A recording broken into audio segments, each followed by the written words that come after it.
Hello. I kind of like that intro. I feel like that is, I feel like that sort of encompasses the level of spice we've got. I feel like I keep saying that it's been a day. It's been a day. How is everyone? I've got a, uh, I've got a can of Coke here. Hopefully you guys have a drink. This is quite the trial.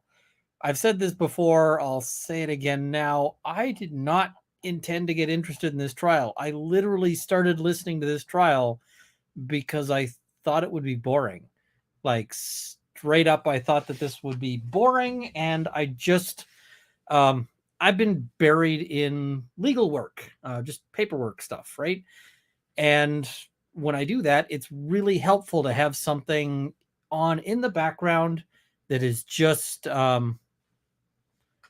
kind of like talking and noise, right? The court sounds are kind of a nice thing, and I kind of figured that a nice civil trial would just be just the thing, right?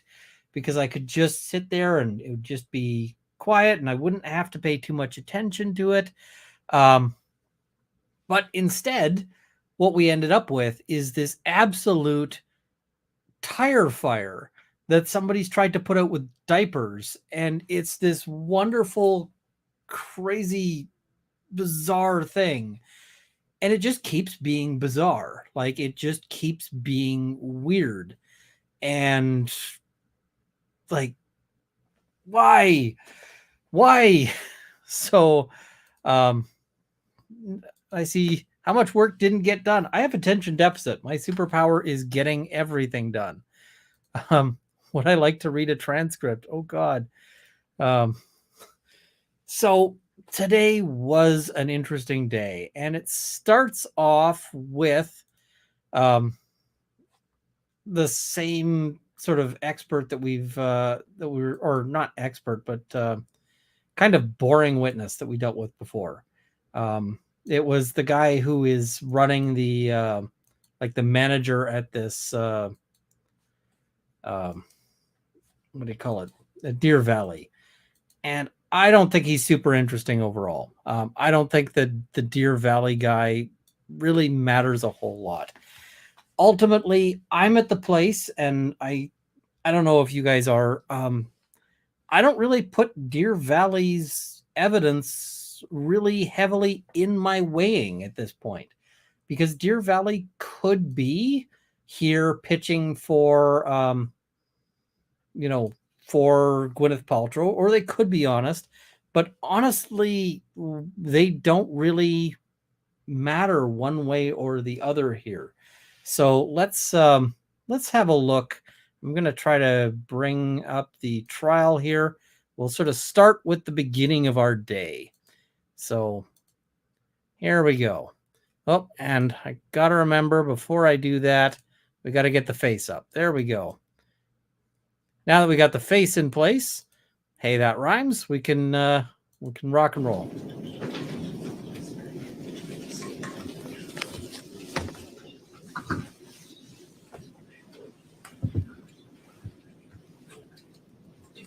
I don't mind his fashion sense. It's not my style, but, it is what it is.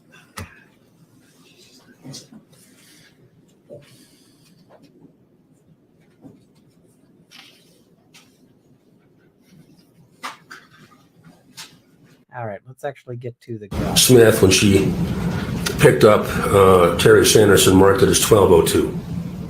That's when the dispatch came in, was 12:02. Dispatch, okay, 12:02. So here's how this starts off, right? We start off, and there's this guy, and plaintiff's counsel is gonna be doing their best to take a swing at him. And I don't know if it landed. I don't know if it really landed in a big way. They try, and they're like, there's this moment that I'm gonna see if I can find it, because I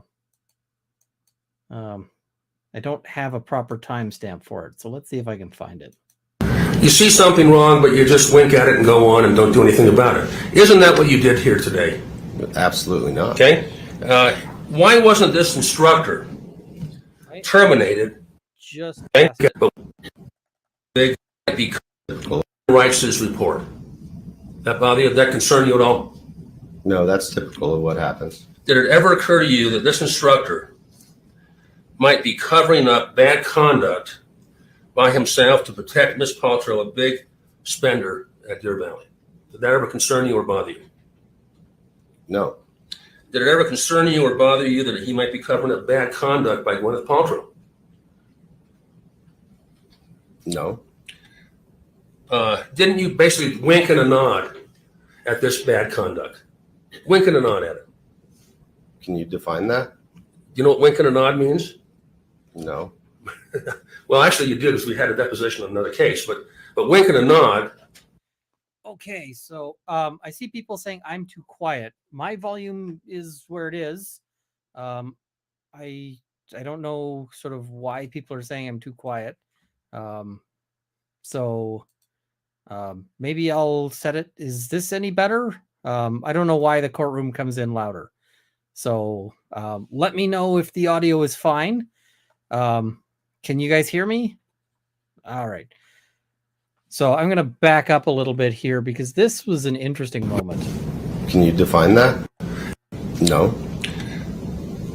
Didn't you basically wink and a nod at this bad conduct? Wink and a nod at it. Wink and a nod. can you define that? You know what wink and a nod means? No, Well, actually, you did, because we had a deposition on another case. But wink and a nod. Congratulations, counsel. You are a witness.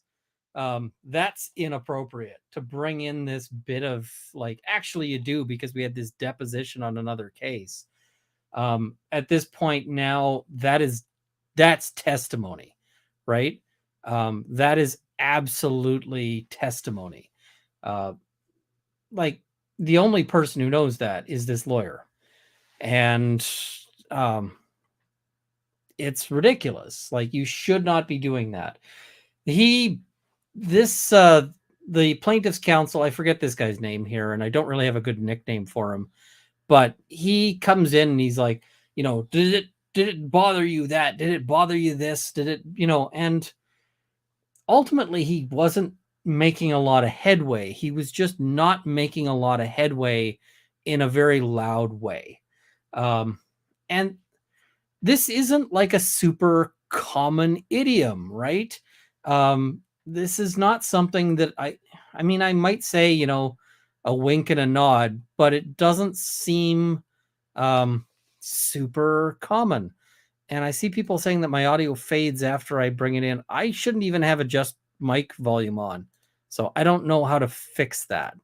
So sorry, the audio is going to be what it's going to be. Hopefully people can hear it. But this guy, the old adage is, if you've got the facts on your side, argue the facts. If you've got the law on your side, argue the law. And if you have neither on your side, then pound the desk. And that's really what he's doing here, is he's pounding the desk because he doesn't seem to have a good argument here. And he's not making, I don't think he made a whole bunch of headway on this. As I'm using it, means you see something wrong, but you just wink at it and go on and don't do anything about it. Isn't that what you did here today? absolutely not. Okay. Why wasn't this instructor terminated for filing a false report? This is his report. There's nothing in it that's false. Isn't it true that you believe he wasn't fired because he did nothing wrong? He did nothing wrong. Correct. Okay. Correct. And there was no cover up by Deer Valley, correct? Absolutely not. Okay. No further questions. Thank you. Thank you, Mr. Sykes. Okay, guys, I want to go back here just so that we can see something that's happening in the back. So I want you to just watch this again, but don't pay attention to the lawyer. Pay attention to the people behind the lawyer. LS, can you turn off the little pic of the lawyer? No need for that. No. Law and Crime has previously issued strikes and copyright notices on people. They don't have a claim on the stream. The only thing that they might have a claim on is the logo. So we're keeping the logo off because they have behaved badly. That's why that's there. That's what that's there for. So just so you know, it's got to stay. Correct. Okay. Watch these two here, these two people, because they're an entire mood right here. And there was no cover up by Deer Valley, correct? Absolutely not. Thank you. No further questions. Thank you. Thank you, Mr. Sykes. I just have one question, Your Honor. They're sitting there in the background. They're laughing so hard that they have to. They're laughing so hard that they have to get shushed by the bailiff there. You can blur the logo. I can't actually blur it in StreamYard. I can put another picture up over it, but I cannot blur it. Not without downloading the whole video, editing it, and then re-uploading it. And that is more of a pain in the butt than I can do right now. So I can block out the logo. That's all we can do. Sorry if you don't like it. It is what it is. Also, the face is funny.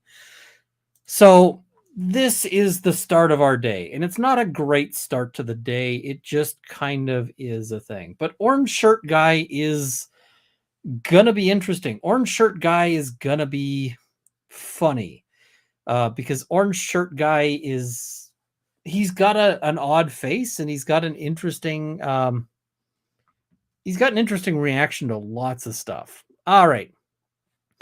Now we get to the next thing, which is going to happen right away here. We're going to skip a little past Clark Kent. Oh, too far. Dial it back. Here we go. Okay, so This guy's going to get off. would it be fair to say then that it would not be Whitney Smith that wrote that? It would not be Whitney Smith. They're transcribing what Whitney Smith is saying over the radio. So Whitney Smith was on scene 2 minutes after the call came in.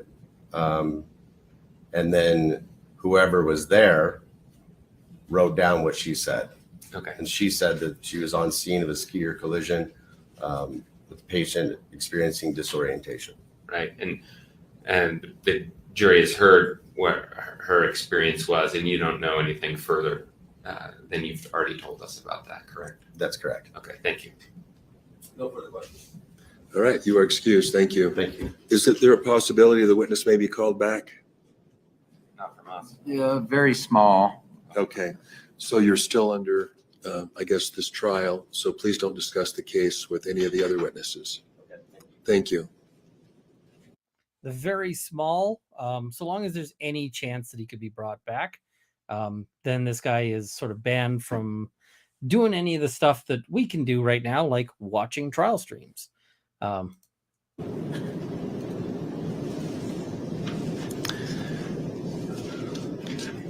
right, so they're going to bring up Mr. the next Owens, guy. is your next witness ready? Yes, our next witness is Dr. Schur. We will need an easel and to set up for him to draw, and we may need a second to do that. Okay. It's Okay. So they need an easel Go ahead and for set him to up. draw. The drawing is going to be fun. The drawing is going to be exceptional. Dr. Scher? Yes. Good morning. Come on forward here and be sworn in as a witness. Do you swear that the testimony you are about to give in the case now before the court will be the truth, the whole truth, and nothing but the truth, so help you God? Thank you. And then take a seat here and adjust your microphone, and then please state your full name and spell it all out for us. Thank you.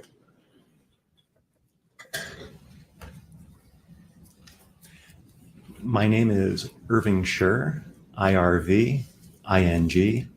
Last name is SCHER. Thank you for being with us here today, Dr. Schur. Let's begin by just asking you what you understand your role here to be today.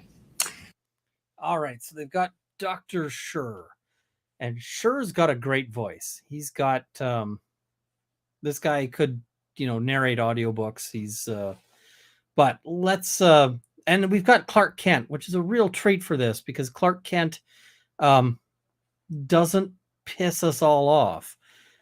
Clark Kent is the guy we have been enjoying seeing which there's only one of in this trial, right? To teach the jury about biomechanical engineering related to snow sports, in particular skiing. And do you have an understanding of what plaintiff's biomechanical expert, Dr. Bain, has said about this case? I've read his deposition testimony and his trial testimony. So I do understand what he's saying in the case, yes. Okay, and you have opinions about his testimony, is that right? That is correct. I've analyzed his biomechanical engineering analysis. So the jury will get to hear your response to his analysis. Exactly. Okay, great. So before we get to that, let's talk. So one of the things about why he's saying that his role is to explain things to the jury is because he's basically here as an expert, right? And what he's saying is that he's not here to advocate for one side.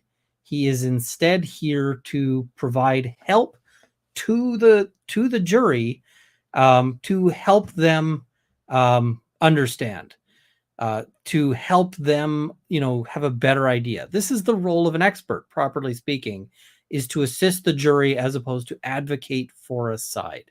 That's why we allow paid experts, right? Because otherwise, if their job was just purely to sort of be mercenaries, it wouldn't be very useful. So he is coming in, and this is really interesting here because he's coming in as a biomechanical expert and biomechanical engineering expert. So what biomechanics means is basically, if you think of your body as kind of a machine, right? If you think of your body as, a series of levers, right? That have ropes and pulleys, which is kind of a way to envision it, right? We're made of parts, we're made of meat, we're made of bones, we're made of, whatever people have got, brain meats, we got all sorts of, squishy bits and plentiful organs and all of these things, right? And all of these things are governed by physics. If you throw a person down a flight of stairs, they're gonna bounce and ragdoll and whatever else, right? So biomechanical engineers are the people who basically study how physics happens to people. And this is important because we really need to know this stuff for a whole bunch of purposes, right? Mostly to try to keep people from dying. This is the main thing biomechanical engineers do, is to study how people die or get injured so that we can try to prevent that from happening. So one of the places where a biomechanical engineer can pretty much always find work is in design of vehicles. Because if you've got a vehicle and they're trying to design it so that when the vehicle crashes into a wall at speed that people live, it's one of these people who helps make that happen, because they can say, hey, here's how the air, here's how much force this person can survive. Here's how we can mitigate that force. Here's how we can do all that stuff. So this is really useful here. But really interestingly is that this guy also deals specifically with snow sports and skiing. And do you remember what the previous biomechanical guy, Dr. Egg, it's Dr. Bain, but I've been calling him Dr. Egg or Agent 47 or a bunch of nicknames for him, but I just go with Dr. Egg. That guy basically said, I am not specifically a snow sports guy, right? I don't specifically know anything about skiing specifically. I just know about, about people, right? And that's really interesting. So that's why this guy is here. And this guy presents really well. If we remember, Dr. Egg he comes off as very intelligent, but he also comes off as, how do I put this? he could bore for his country. Like he was hard to pay attention to because he was uninteresting, right? He was hard to, he's just hard to listen to. He's kind of boring. This guy, on the other hand, sounds like he could be a singer, or, he's just got a great voice. He's got great delivery. And you might think that that doesn't mean anything. And I'm here to tell you that is completely wrong, because the jury is going to listen to this guy's physics. They're going to listen to all the things he's going to say about force and, all of that. And you know what they're going to say? They're going to say, we don't understand this, but do we find this guy believable? Do we like this guy? That's really a lot of what it's going to come down to, is, do we think this guy is believable? And if so, then they're going to accept his physics.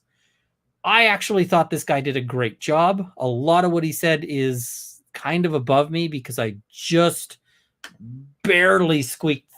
I just barely squeaked through high school physics, folks. I crawled through. But this guy made it kind of sound a little easy, right? So, yeah. I'm just going to stop while I think about it to sort of cover some of the super chats here and gifted memberships. So, Disney Mom, thank you very much for 10 gifted memberships. Sorry, I'm just pulling it up here. Sparkling Dragon, thank you very much for the member chat. That attorney came off as an ass. No points here. I agree. He didn't do well. He came in looking angry, and he didn't score the points he needed to. So all he did was he looked angry. Alan Fortenberry, thank you very much for the member chat. I've heard slight variations, but it's not common. Yep. And I see here for years, so help me God, can an atheist refuse to say this? It really depends on jurisdiction. Here in Canada, if you are not religious, you can do a solemn affirmation. So you solemnly affirm to tell the truth, which has the same effect as the religious oath. All right, so let's watch a little bit of this guy just to get his demeanor here. About your background and training, so they understand why you and not me are on the stand. Sure. And he's able to So, laugh. He's able to smile. where did you go to school? I did my bachelor's of science and engineering at the University of Pennsylvania. I majored in mechanical engineering and applied mechanics. And then after undergrad, I moved west, and I got my master's and my PhD at UC Berkeley in the mechanical engineering department. And I had two disciplines that I specialized in. One was called dynamic systems. That's how objects move in space when forces are applied to them. And the other is biomechanical engineering. And that is the application of physics and engineering to the human body, in particular, looking at how people get injured and how to prevent injuries. And did you do a PhD thesis? I did. And can you explain what you worked on? Sure. I was the last in a line of what we called skiologists. I studied the biomechanics of alpine skiing. I created load cells. So those are devices that measure the forces. And I put them in between the skis and the bindings. And I had different instrumentation on skiers. And it was the first time, or at least that I'm aware of, that anyone in the scientific community was able to measure the forces and the body motions of skiers from the top of the mountain all the way down to the bottom. And I did this with beginners, people who had only skied 2 or 3 days in their whole life, all the way up to professional racers. And so that's what I got my PhD in. And this is actually measurements on the slope as people are skiing. That's right, exactly. He's got a great line. Measuring the forces applied to the person and their body motions as they're skiing. Well, and falling. We did have falls as well. Right. And so this is not just calculations in some ivory tower, but you're actually out in the field looking at hands-on work, which is quite difficult when you have electronics and snow and water. It was challenging for sure. This is not just some ivory tower thing, right? Did you catch that? That's a real gentle dig at Dr. Egg. right? That was a gentle dig at Dr. Egg from Clark Kent, and James is smooth. Like that was smooth here, right? Because it comes off as just really really casual, really, just conversational, but they get to throw Dr. Egg all the way under the bus because Dr. Egg doesn't get to say this, right? So I thought that was really well done. And I mean, I saw somebody saying that this is a what do you call it? That this is a BS degree. This is just his PhD, right? He's got a degree in the whole biomechanics aspect, but his PhD is specifically in, with regards to skiing. Now, I just want you to stop here and think a little bit about experts, because let's talk about how you get an expert if you are in civil practice. And that is, you have something you want to prove, right? And in this case, it's how the accident happened, like how this collision happened and whose fault it was and all of that good stuff, right? And once you get an expert report, you have to disclose that to the other side. You have to provide that to the other side. So there's a little trick that you can do to avoid doing that if you don't like the contents, which is that you call up an expert and you say, hey, can you give me some preliminary thoughts just orally? And then there's nothing written down and there's no report to turn over or anything like that. And so you can sort of figure out what your expert might say before you actually, hire the expert. So behind the scenes, you can look things over by kind of seeing who's got the better experts. And what I mean by that is that if one side has like people whose expertise is like exactly dead on in something, and then the other side has people whose experts are kind of peripheral or kind of a little distant, what that can tell us sometimes, and just this is me as a lawyer reading between the lines, is it can tell me that one side might have had trouble finding experts to say the things that they were hoping to say.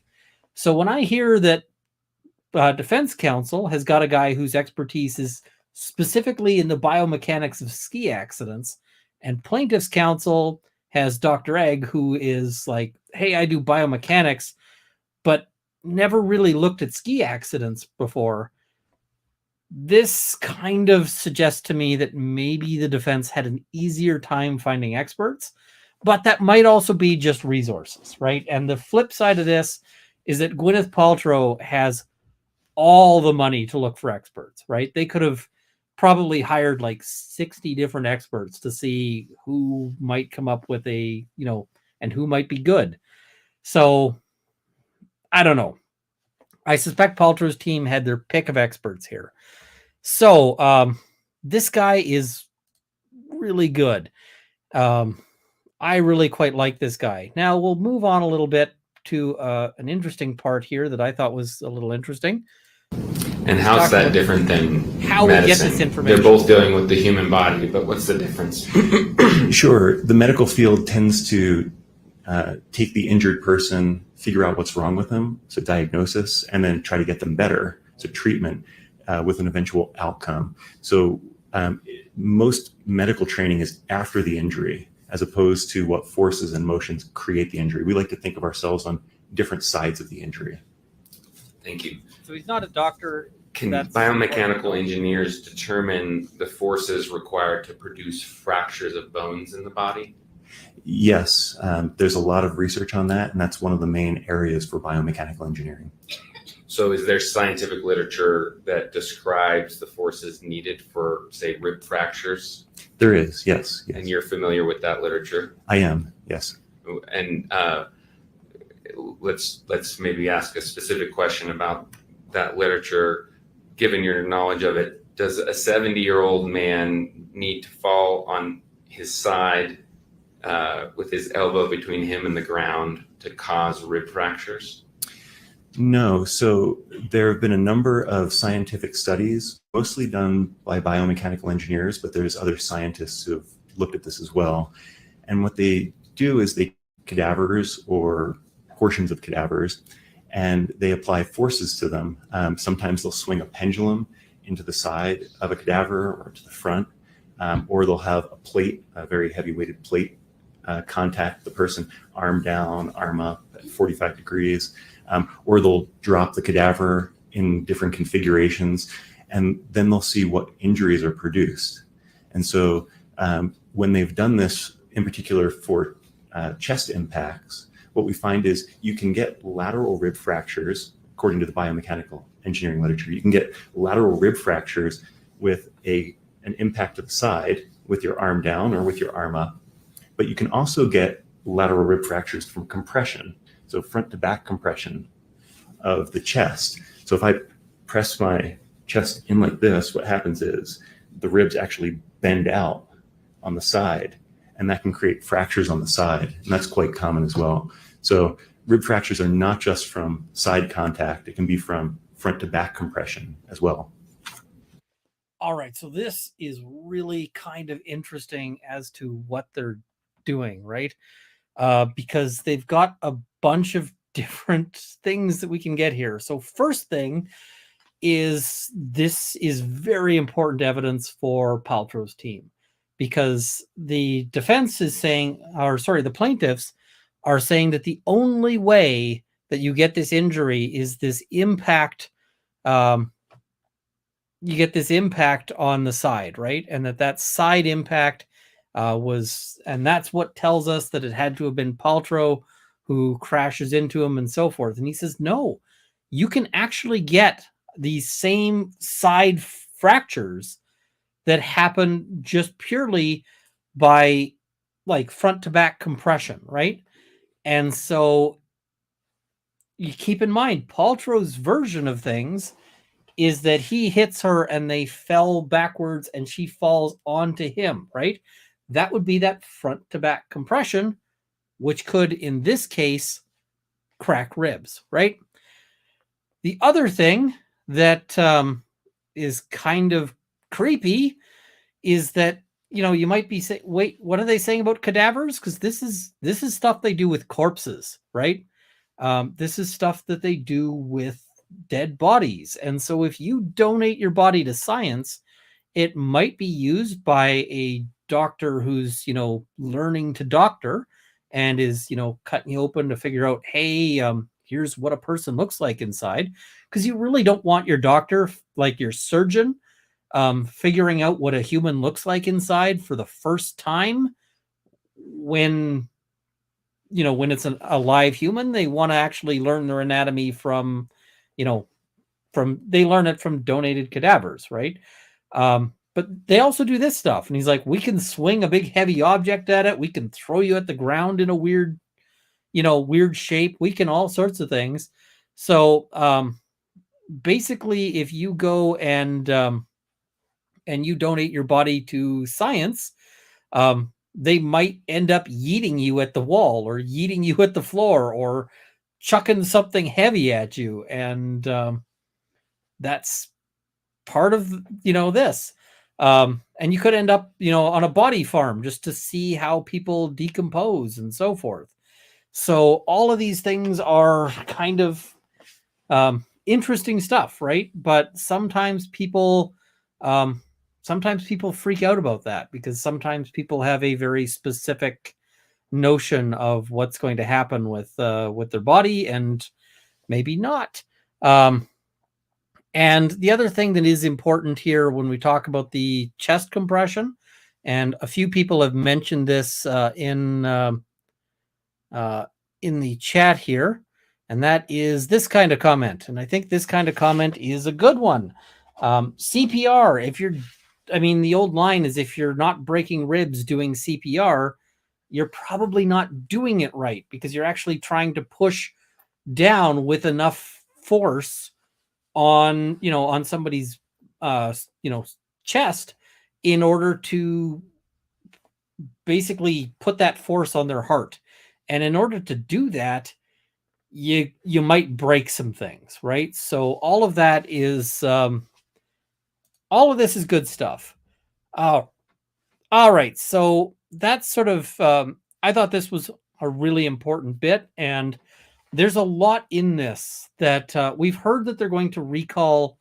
They want to recall Dr. Egg. They want to recall Bane, and he's going to have to address a bunch of these issues, right? He's going to have to address a lot of these concerns because they made such good points here that they're going to have to that he's going to have to respond to it. And Ryan and YYC, thank you very much for the gifted memberships. Let's jump forward a little bit here because we start getting to some interesting moments here. All right. Why are you doing this? There we go. The accident happened. He said the head So now injury we got doesn't the matter board out. for that. It's only the ribs. Okay, great. So since I have very little idea what's going on there, and you do, maybe explain to the jury what's going on. Sure. Can we go to the page before this? Sure. And maybe if you, it's just a little bit hard to hear. Sorry, is that better? Yeah, that's Okay. a little better. Yeah, thanks.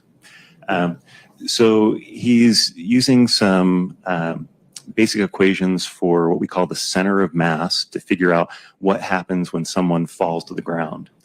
Center of mass is if you were to balance someone on your finger, the point that you'd hold them at so that they stay balanced. It's usually a little bit below your belly button, kind of midline front to back, midline left to right. And so if you took all the person's weight, all their person's mass, and put it into one point, that would be the point that you're interested in. So that's what Dr. Boehm is doing in these calculations, is he's using that point for Mr. Sanderson. And this first part here, where he has this. Now you guys are already probably going, wait a minute, but humans aren't like a point. And whenever you start getting into physics and so forth, there's all sorts of, you get sort of abstractions that people make. The old joke is like, assume a spherical sheep in a frictionless vacuum. That's, people aren't, right? Because people aren't like a single point of mass.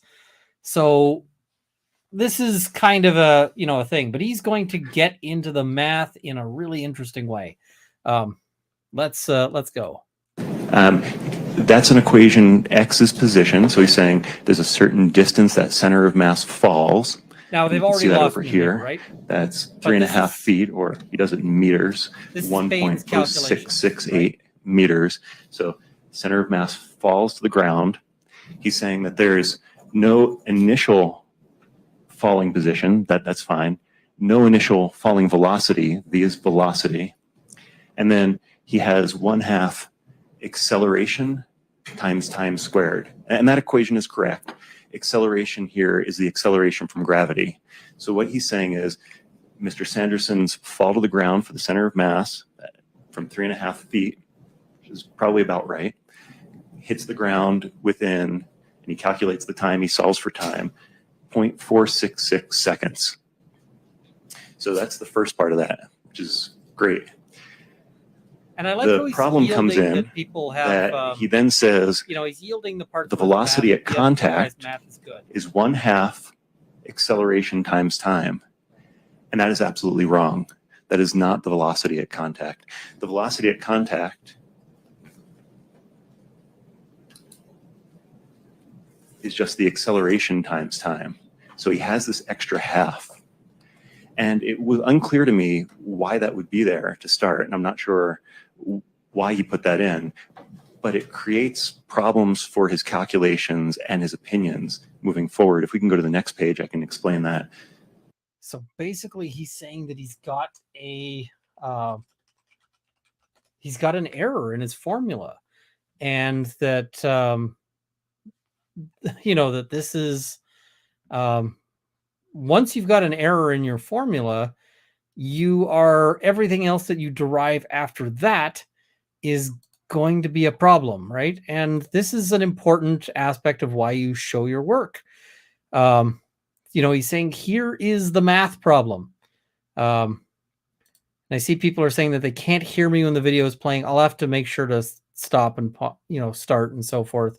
I don't know how to fix the audio problems. I can't hear what they are on my end. So, but yeah, he's saying basically, here is the math problem. And this is going to be a serious sort of issue for all of this. All right. So these are his equations. If you remember in his testimony, he said 4,000 newtons. And that's an engineering unit in metric for force. 4,000 newtons is roughly 950 pounds, I think in English, but newtons is fine. Over 4,000 newtons, you get the rib fractures. So what is this equation here? I'll show you that and then explain why that 1/2 makes a big difference. So that equation there comes from, at first, kinetic energy.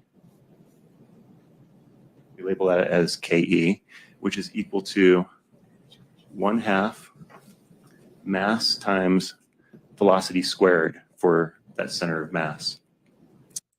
Now, I'm wondering if there are any people here who are physics experts or physics knowledgeable, like the opposite of me, because I am the opposite of physics anything. But I actually went and stopped and looked at the internet because I thought the internet might be able to help me. And the internet actually has a different formula for velocity, which is velocity being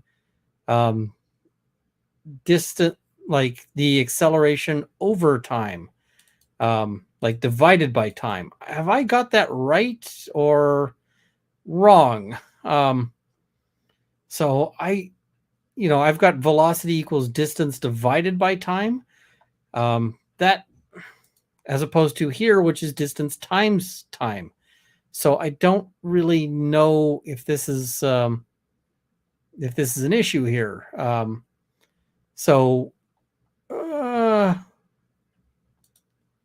I see, and acceleration times time. Okay. I don't know. So this is an issue here. All right. And then he's saying, okay, Mr. Sanderson, as he hits the ground, has a certain kinetic energy. That energy has to go somewhere. Multiple equations, both are correct. So okay. what happens is a force is applied from the ground to his center of mass, and he decelerates over some distance. So you can see here he has 3 inches written here. That's important. So Okay, good. Excellent. This kinetic energy has to be taken up by some force over a distance. That's some amount of work. And that will equal the kinetic energy. And then he divides both sides to get the force. The distances cancel on this side. So the force on Mr. Sanderson is 1/2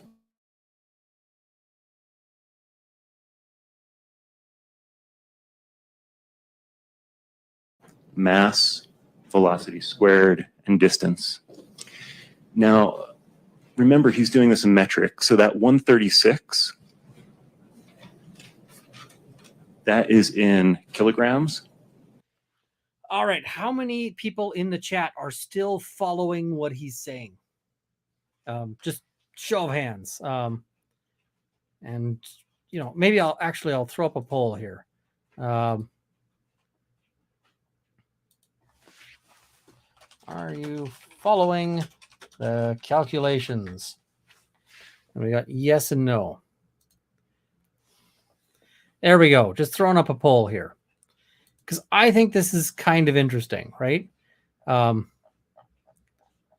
keep in mind, the jury is going to be, you guys in the chat are a better reflection of the jury than I am. Because I come at this with all of my, legal knowledge and so forth, but you guys are a better reflection of kind of the average pool of people that we're likely to get here. And when I say the average pool of people, I mean that you guys include people who are going to be, all over the place. You're going to have educations in, medicine. You're going to have educations in, one of you might be like a mechanic. You might have, anything from a bucket operator to, anything else, right? And there tends to be certain weighing in that. But I see we are not a typical jury pool. You're closer than I am. So you're closer than I am just as an individual. So I see right now there's a slight lean with 680 votes. There's a slight lean towards no, we don't follow this. I suspect that the jury is going to be able to at least follow the error aspect. I think that the error aspect is, is a good one, but I don't know if they'll necessarily be able to follow all of it. And I think this is a perfectly reasonable thing here is I don't understand either expert, so I ignore both. It might well happen, right? But I have a hard time following along with all of this. But it's still, I think he's still left, I think he's left questions that, from my perspective, as a guy who just did some minimal research, just seeing this, spotting that he caught the error, leaves me in a place where I'm like, listen, if Dr. Egg can't explain this error and can't cover that, then we've got an issue. See, anyone who makes acts like using metric is more scientific doesn't understand science. I mean, you can use whatever, units you want, so long as you appropriately compensate for them and so forth. If you want to measure, hogsheads to the candle, that's perfectly fine. And those aren't actually units that would work here, but, so yeah. That's equal to about 300 pounds. So here he has Miss Paltrow and Mr. Sanderson's mass put together. So in this fall, he's saying, okay, the kinetic energy of both of them is needed here during contact. But can we go back to page 5? He uses the velocity here, the 2.29, that has the 1/2 in this. So if we go to the next page, yeah. So you can see he's using the wrong velocity. What happens is if you use the wrong velocity in here, let's do BAMES as, call this wrong. So what you get is 1/2. I love how casually he does that. We'll just call this wrong, and he writes wrong on his sheet. This guy is really good at delivering what he's offering us here, right? So this guy is really good at delivering to the jury what he's saying. And yeah, him writing wrong has me lol. It has me lol too. I thought that was great. I love this guy as a witness.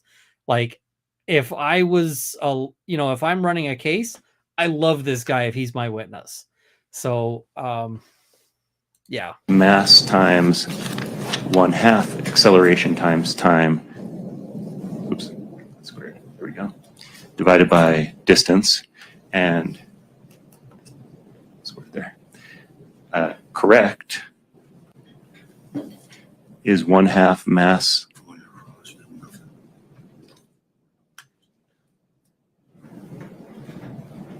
acceleration times time squared.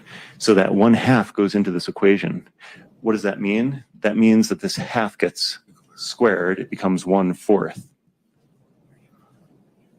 So the force that Dr. Boehm calculated for this landing was actually 1/4 of the force he should have calculated. He was off by a factor of 4. So it shouldn't be 4,680 newtons. It should be 18,600 and some newtons. Actually, I have it here. 18,678 newtons. So he's off by quite a bit. And if I may, Dr. Scher, This is, I mean, he's sitting here, he's explaining to the jury, this guy would be an excellent university prof or whatever, right? I would love, as I said, I'm not great at physics. I just barely squeaked through, but I suspect that if this guy had been my high school physics teacher, I would probably have come out knowing some of these things instead of like terrified of it, because he's able to walk us through where, how this problem goes from half to, once it's squared, becomes 1/4. So the answer that Bain gets to is off by, it's off by 4 times what the correct answer is. So when he says he's off quite a bit, I think that that's a huge thing. So this really puts me in a place where I'm looking at Dr. Egg and going, what do you have to say for yourself? Like, did you actually make this mistake? Is this actually, because, and I'm going to give Dr. Egg credit here. Remember Dr. Egg from the last day? He was, I think it was last day. He basically said, hey, if somebody else disagrees with me, I would love to hear why. And I actually think that there's a possibility that they could bring back Dr. Egg, and Dr. Egg would be like, I screwed up. My model is bad. Now, I don't know if he's available or if he's coming back or what the deal is. There was some discussion about whether they could bring him back, or he's apparently at a, what do you call it? He's apparently at like his daughter's wedding. So, yeah. this is obviously all at least new to me and maybe new to some jurors. What in the end is the takeaway there if there's that much of a mistake? So there's 2 things. One is, if there were 18,000 newtons applied to Mr. Sanderson's chest, we would expect much worse injuries. The biomechanical engineering literature for much less than that has many more rib fractures, internal injuries, all sorts of things. We don't see any of that for Mr. Sanderson. But the real takeaway and the importance in this case is the mass here. So because he does the 1/4, he needs the mass. He needs the mass to be 136 kilograms. Now, if you redo the calculations correctly with just Mr. Sanderson's mass, so Mr. Sanderson is about 80.5 kilograms, or roughly 177 pounds, at least according to the medical records. If you do the calculations with the correct equations and only his mass, you get over 4,000 newtons when he lands. Actually, you get 11,056 newtons. So if he were to fall to the snow using Dr. Bain's calculation method the correct way, then just Mr. Sanderson falling, not Ms. Paltrow involved at all, he could get rib fractures. This is not quite correct overall. Normally we use what's called effective mass. So all of Mr. Sanderson's mass wouldn't go through his chest. Maybe there'd be some force on his legs. If he hit his head, some force on his head. We typically would say maybe 50% of his mass would be appropriate for effective mass. So instead of the 80 kilograms, we would do. So he's and actually, I should put over here, this winds up being 11,000 newtons. And if we do the 40 kilograms instead for Mr. Sanderson, so, and that's, and we use the correct equation, we get. So guys, I can summarize this fairly easily, I think. I can just pull up the right thing to summarize this. No. Why is that not working? Come on, it's got to work.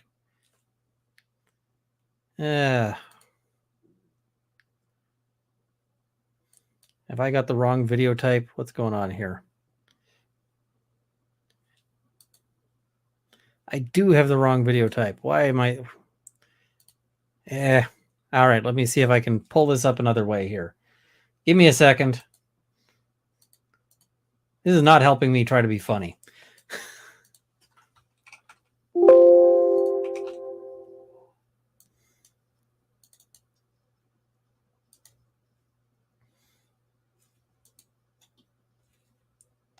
All right, now here we go.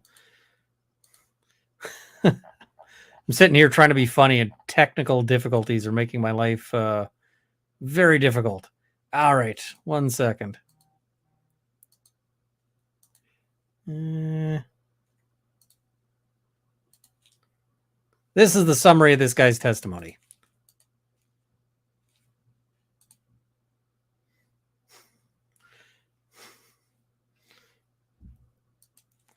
That visual gag would have been way better if it had worked properly the way I tried to bring it up. But basically what he's done is he's created a real problem for Dr. Egg. Dr. Egg is going to have, I think he's got a lot of explaining to do. He's got a lot of trouble on that. And it's rough. I think that it's going to be super rough for that to get around. Now, this ends up taking a bit of drawing here, right? So he's going to keep going at this for a while, and then it starts getting a little silly. So let's look at sort of what he starts drawing here, because he's going to draw some pictures, and it's going to be and see it's going to be interesting. What makes sense, how it would unfold. Do the physics of the contact that's being testified to make sense? Is it self-consistent? And this may be another opportunity yes, to draw some pictures if you need to. So feel free to if it will help you. But a little opportunity. You were talking about the center of mass earlier. How does that concept factor into how you would evaluate the evidence in this case? Sure. Yeah, if it's okay to draw again. You may. Thank you. And I can see what you're drawing through the monitor here. So. Oh, nice. Perfect. Great. And if you need more board or pages, we have them now. Is that correct? If you need more pages, we got pages. Okay, yeah, great. Go ahead. So the thing to know with Newton's laws, force equals mass times acceleration. If you have and I'm going to draw two versions of a skier, and I'm not the best Pictionary player. I'm going to draw a top-down version, and I'll draw a side version. So I'm not the best Pictionary player. I love this as a starting place. Why don't they invest in a whiteboard? Because these things might actually become exhibits. They don't want a whiteboard because they are going to they might actually need these drawings, right? These things might end up being things that could go to the jury. So you don't want something that somebody could accidentally brush up against and wipe out. So that's why they've got that. All right. So let's start with the top down. So if we have a skier, and here's the skier's head, and here's the skier's nose, and then we have two skis.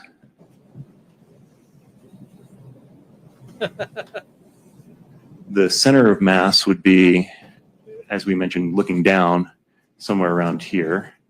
Now, if you have a force that goes through the center of mass, so let's say the force goes through, Drawing all these pictures. then the person will accelerate in this direction. They'll accelerate along the line of the force. But what happens when you have a force that doesn't go through the center of mass? It'll create an acceleration going in that same direction, but it'll also, there's a distance here, it'll also create a torque, which is equal to the force times the distance, that will cause the person to rotate. And that's really important because if the force does not go through the center of mass, there's always a rotation. So if you're hit on the this looking down, this would be the right side. Then the person's going to rotate counterclockwise in this image. First of all, so basically he's saying that people can get spun around, right? And you've probably experienced this. Like, let's say you're walking and somebody bumps your shoulder, right? And they might be doing it on purpose, or they might be doing it not on purpose. But what do you tend to do? If somebody bumps into your shoulder, do you step back, or do you kind of rotate? You rotate, right? So this makes sense. Also, Rob saying, I think Ian and I might need a whole separate ADHD channel, Random Thoughts with Runkle and Rob. I think that's a great idea. I think we totally need to do that, because that would be exceptional. So basically, he's going to give us these diagrams. This diagram, at least, is not too chaotic, but it's going to get worse. The same thing is true if we look at a skier from the side. So if here we have our skier. All right, look Here's at this diagram, their folks. pelvis and center of mass.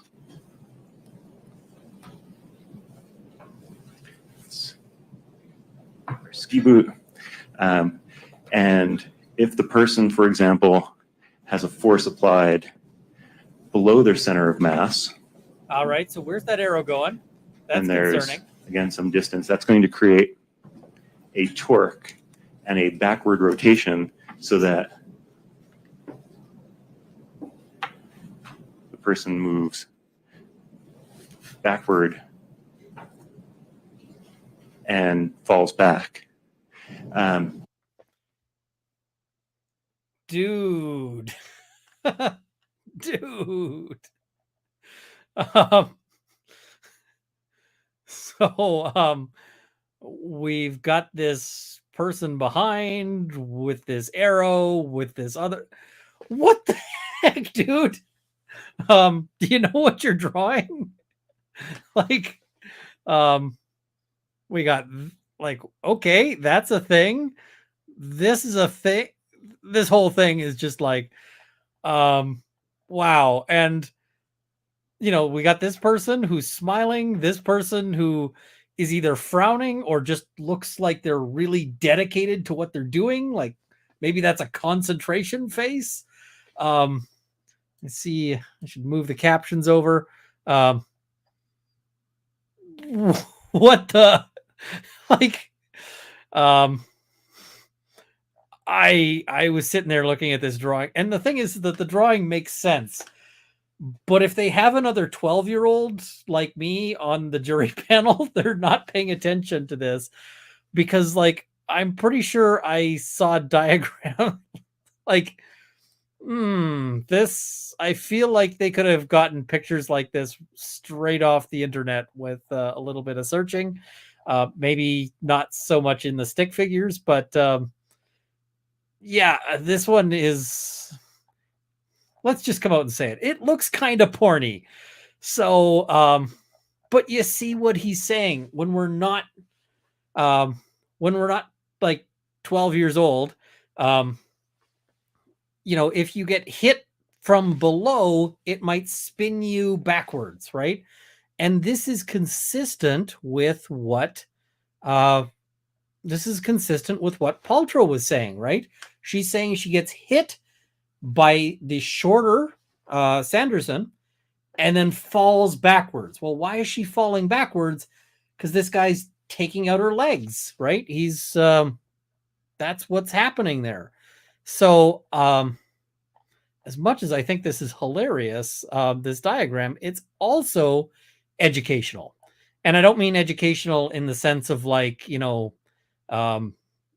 probably all had like that health sciences class that, provides us with a little bit of, it's not the kind of educational where they're going to bring out a condom and a banana. But yeah, this diagram was just real bad. There's two things to note with this for skiing in particular that's different than most other events.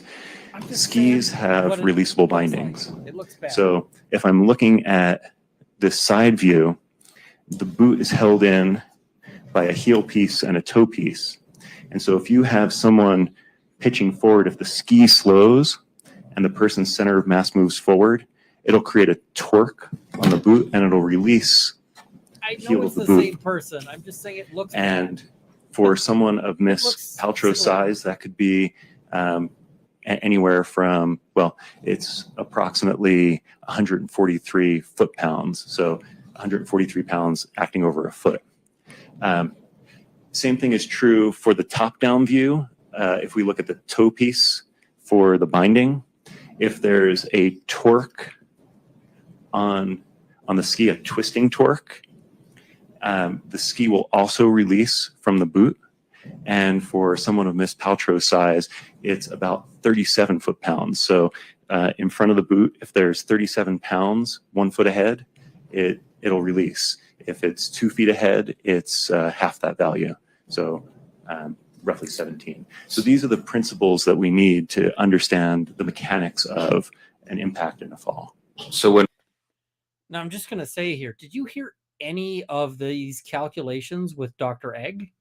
Did you hear any of these calculations about, like, I'm finding that he is a lot more persuasive to me than Dr. Egg, because, like, Dr. Egg didn't know these calculations for, like, bindings. Dr. Egg didn't know, he didn't have all of these details. Dr. Egg seems to be kind of like he's got good knowledge. I'm not saying that Dr. Egg is a bad doctor, that he's bad at what he does. It looks like Dr. Egg might have made a math mistake, because that's what I'm hearing from other people who are physics, experts in my chat and so forth. But it also looks like he just has more understanding here of the actual mechanics pertaining to skiing than Dr. Egg does. So I thought Dr. Egg was a powerful witness. This guy is doing a good job at undermining that, and I thought that was great. Now, when we're looking here, they try to attack him on the basis of, hey, don't you get paid like 10 grand? Literally every expert gets paid, right? How much work do you do without getting paid? I can tell you that if they wanted me to come in as an expert in, I don't know what I'd be an expert in, wasting time or getting distracted, I wouldn't show up for this unless I was either subpoenaed or they're paying me, right? So, yeah. Let's jump ahead a little bit. He's got a little more to say here, and I really like this witness, but there's some moments that I thought were worth looking at. And are incomplete. So animation number 5 is received for demonstrative purposes only to help this witness explain his testimony. Thank you, Your Honor. So now we've got this animation. This witness just looks like he's enjoying himself. So Dr. Scher, I'm going to let you take the reins here and use it as you need to explain. Okay. Thank Is that all right? Your Honor, we also object to the extent that this witness hasn't testified to any of the placement of any of the other skiers or Probably not better than that, but it's still there's still moments that are worth talking about. Somebody saying they don't know who Dr. Egg is. It's Dr.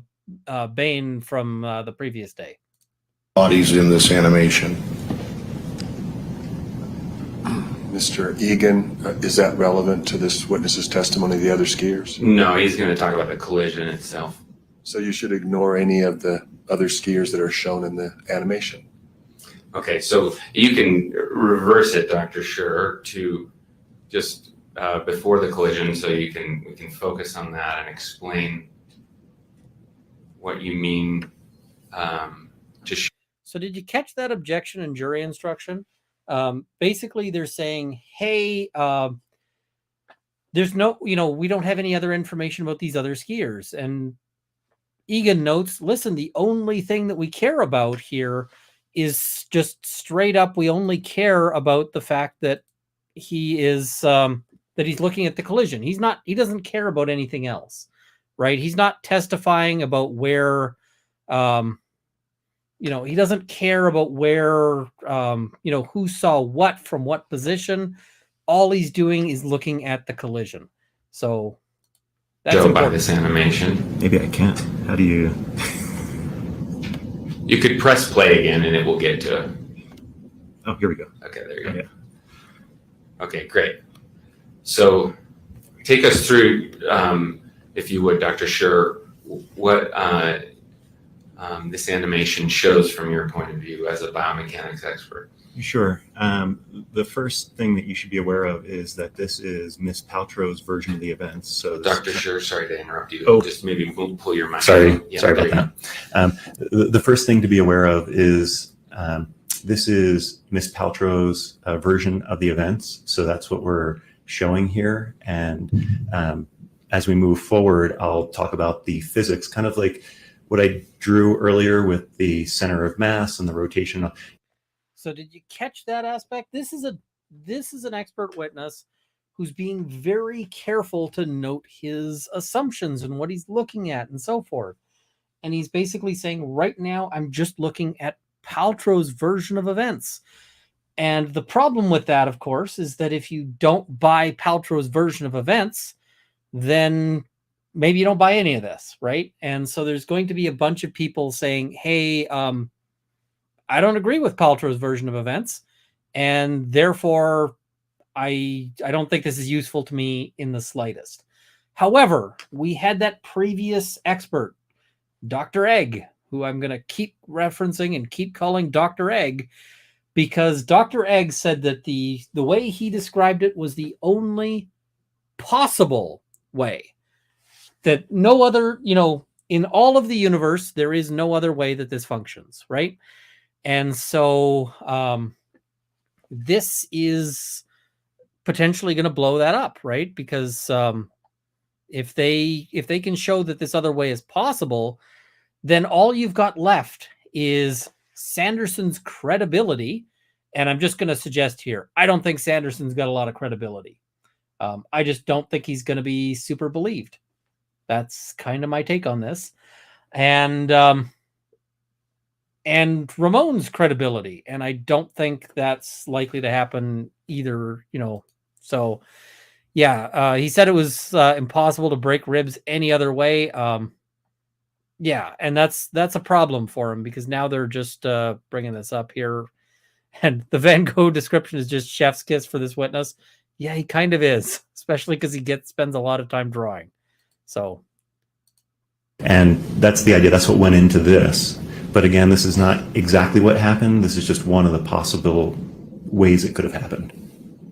So he just says this is possible. We have Miss Paltrow in black, Mr. Sanderson in the blue, as they move forward in time. It's her testimony that his skis slid between hers. There we go. She felt a contact directly in the back, along her back. It sounded like her buttocks as well. The person was grunting, pressing against her, but they were on their skis for a period of time. If in this situation, he's also moving to skier's right, which is in the left in this image, that will create, remember I had the force that was offset from the center of mass. That's going to create a rightward motion for her, but also create some initial rotation. Now, in this portion, there's a number of possibilities. She could be adding weight to her right ski because of the contact from Mr. Sanderson. When you ski, if you're in, let's just take a snowplow, or what my kids call pizza position. If you weight the right ski, you turn left. So if she weights the right ski here more because of the contact, she's going to turn counterclockwise. The contact from Mr. Sanderson, if it's more to the right, will turn her counterclockwise. So as they're moving to the right here, there would be some counterclockwise rotation. And here, her ski can catch, or she could pitch to the side, or they could both pitch to the side. They could both lose balance. We're not sure what happens. But as they're rotating, they're continuing to fall. And Miss Paltrow's version has them spooning essentially as they're coming down together, which would make sense if their legs got caught up. If he was contacting her below her center of mass, where his right leg was contacting her right leg, her thigh in that area. Also consistent with Miss Paltrow saying that her right knee was splayed open at the end, and she felt right knee discomfort. That all could happen there. Tell it slow. I feel like he's writing a romance novel here in a weird way. I made the comment on Twitter that there's probably going to be a lot of thirst for this guy online, because, I mean, he's not an unattractive looking guy, and man, is he talking a lot about anatomy and drawing weird pictures. Yeah, there's this guy, RIP his inbox, because I'm guessing there's going to be a lot of people who see this that are just like, hey, we have some thoughts. So yeah, but he's going to describe this. So as she's rotating and he's rotating counterclockwise, they fall to the side. Now, at this point here in the animation, I guess maybe the next frame, if I can do it.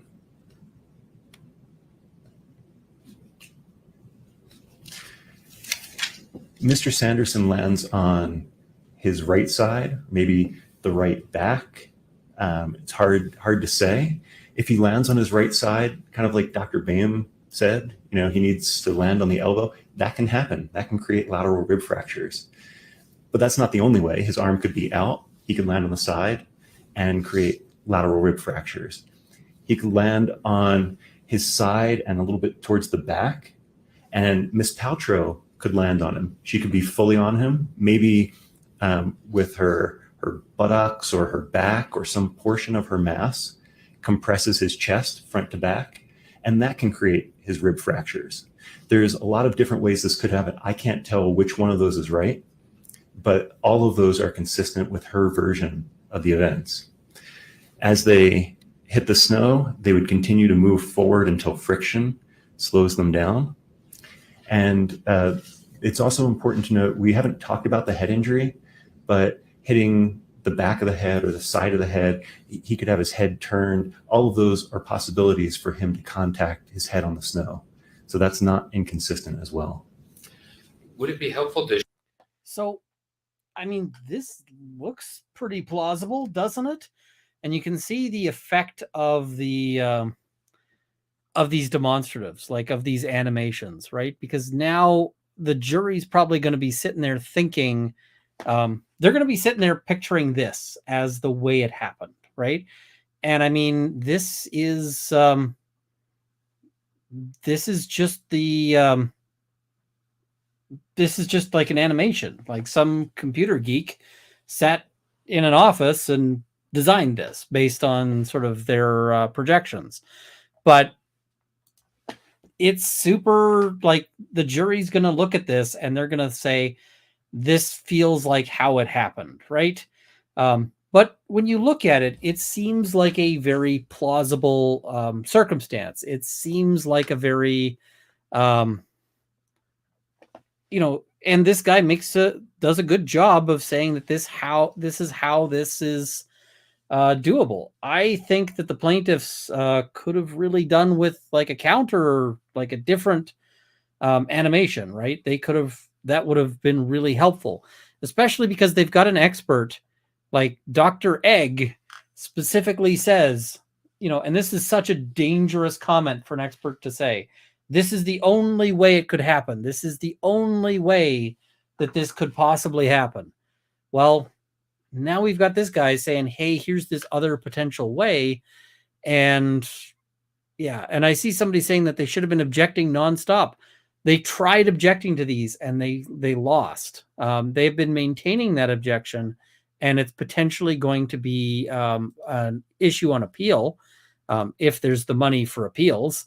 But and I mean, this particular person might pursue an appeal. But this expert, I've been impressed. So now we'll skip ahead to them trying to take a run at him in cross, because once you've got this guy, you got to beat him, right? You gotta sort of make some headway on this guy in cross. So let's see how plaintiff's counsel tries to do that. In this picture, you don't have Craig Ramon in there. How far above would this point be? Where I just pointed. How many yards would that be above this? I'm just going to back this up because we sort of missed the start on that. Okay. Now, in this picture, you don't have Craig Ramon in there. How far above would this point be? Where I just pointed. How many yards would that be above this image right here? I don't know without doing a measurement, but I'm concentrating on the collision between Mr. Sanderson and Miss Paltrow. Well, Craig Ramon testifies he was about 30 to 40 feet above. So these objects are about bent over, maybe 5 feet high. So if we just flop over, 6 bodies, we'd get to 30 feet. That would be about right here. I'm not sure. Well, you're an engineer, highly trained PhD. You can't even guesstimate that that would be about 30 feet. I can't tell. Would up here be 30 feet? Don't you think it'd be a lot more than 30 feet? Probably, but I don't know. Well, you helped create this animation. You don't know the distances in your own animation? No, I've concentrated on the collision portion. That's the biomechanics portion. Okay, who did the estimates or guesstimates of the distances of the bodies of the other people? So that's going to be Mr. Boggart, who's going to be on soon, I assume. Okay, so Whoops, you're running this angle on the wrong witness. He's putting a lot of effort into this, right? The plaintiff's lawyer is putting a lot of work into this lead up, right? Because he thinks he's got a gotcha. And this is not the gotcha he's hoping for. This animation doesn't have Craig Ramon in the scene at all. Not at this point. Okay. Is it because the defense doesn't want him in the scene, so to discredit his witness account? Oh, I don't think that's the case at all. You'll have to ask Mr. Boggart. Okay, we will. I don't think that's the case at all. You'd have to ask the guy who did that part. I mean, this just seems like so petty. Like, oh, you left Mr. Ramon out in order to discredit his witness account. He's like, I didn't do that at all. I only actually cared about the collision part, and Ramon is somebody else's problem, so maybe go after that person. This completely fails to land on this witness, right? So yeah, I didn't think that was great. And he's going to keep going. It's going to be, you're just going to see the plaintiff's counsel here swinging hard, and missing. It's bad. Okay, let's see. Just go another little section. I've got this in my notes as attempted cross-examination. That's my timestamp for this, is attempted cross-examination. You just tell me when. I'll keep going until you say just stop. go slow. I just want to go slow motion. Okay. Now stop right there. Now, do you know how much time from the initial, let's say, impact of their bodies to this point would be? You did this calculation. This is your You're bailiwick. You're what you're talking about Do you mean in the animation or do you mean in real right life? now. Yeah, from the impact to this point, approximately. So like a fourth of a second, a half a second, a tenth of a second. Do you? Ms. Paltrow says that they're in contact for a little while, a few seconds before they fall over. So I don't know what it is in particular in this animation, if that's what you're asking. So you helped design this part of the animation, so you don't know how far it is. You just guessed it. Again, we don't know exact timing and distance. This represents an illustration of the version. So yeah, it is what it is. It's an illustration of the version, but there could be wide variability in that version, right? There is variability, but we have constraints on it. The constraints are, it could have happened the opposite way, right? The opposite way. Miss Paltrow hit Terry Sanderson. No, I don't think so. Not with the testimony that's given. We have two versions. We have Mr. Ramon's version, and we have Miss Paltrow's version. This is Miss Paltrow's version. Mr. Ramon's version is very different. Okay. Let's talk about that for a second.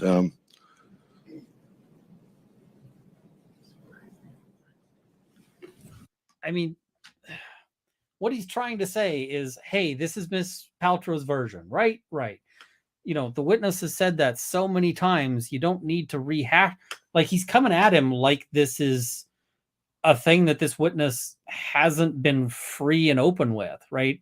You don't have to crack out of this guy that this is an illustration of Miss Paltrow's version. He testified to that. He said that. You just kind of say that you confirm that in your cross. Okay, cool. Did you look at Ramon's version? Did you test it? Was that possible? Right? Why is, you know, instead he's coming at this like this is a hostile cross-examination on this point that was well admitted. Like, sometimes you got to know which things are fights and which things are not fights. And this is not a fight. And he's trying to make a fight out of this thing that's not a fight. And the witness is just kind of like, dude.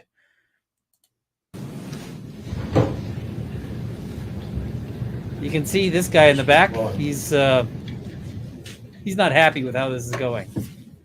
Guy in the orange, on the other hand, is happy with how this is going. He thinks this is funny. You're being paid, what is it, $4.25 an hour for this? No, Is it more than $4.25 an hour? it is. $4.50 an hour? Yep. 500? It's 500 an hour. 500. Okay, dude. Everybody in the room knows that this guy knows from the outset what the expert is paid, right? That's something that would have been provided, right? And so when he's going, is it $4.25 an hour, $4.50, $500, like an auctioneer? He's just trying to make it seem like it's this big number, right? Just get to the point. Nobody gives it. And you know what? I'm betting this lawyer's charging $500 an hour to be here too. So, or more. So yeah, I didn't like that angle, and he does it again. Hour. And you billed something over $10,000 so far for your work? That sounds about right. More than 15,000? No, I don't think so. So between 10 and 15,000. Okay. Now, I love how this expert handles this, because the lawyer is trying to embarrass him. Like, you've billed between 10 and 15,000. He's like, yeah, that sounds about right. He's just like, yep, that's correct. Just casual, right? Like, no big deal. Because it isn't, right? You want to hire an engineer for something. I can tell you, if you want to get an engineer or to design you a new toilet, you're not going to do it for less than 15 grand, right? If you want to get an architect to design a shed, it's going to cost money. Like, no kidding, it costs money to get people to do things, because that is what, the world is like. I've got somebody I hire to come and clean up do some house cleaning every once in a while. I can tell you they don't work for nothing, right? That costs money. But I'm not going to say, hey, my house cleaner is biased because, yeah, this is nuts. You can turn that off for right now. I'll just take it. I think that's probably better. No, please leave it there. Oh. I may come back to it. What's the best way to do? I just disconnect it? Is that it? Yeah, maybe it's just- Like that? Okay. He's messing with the technology and he's like, I don't know.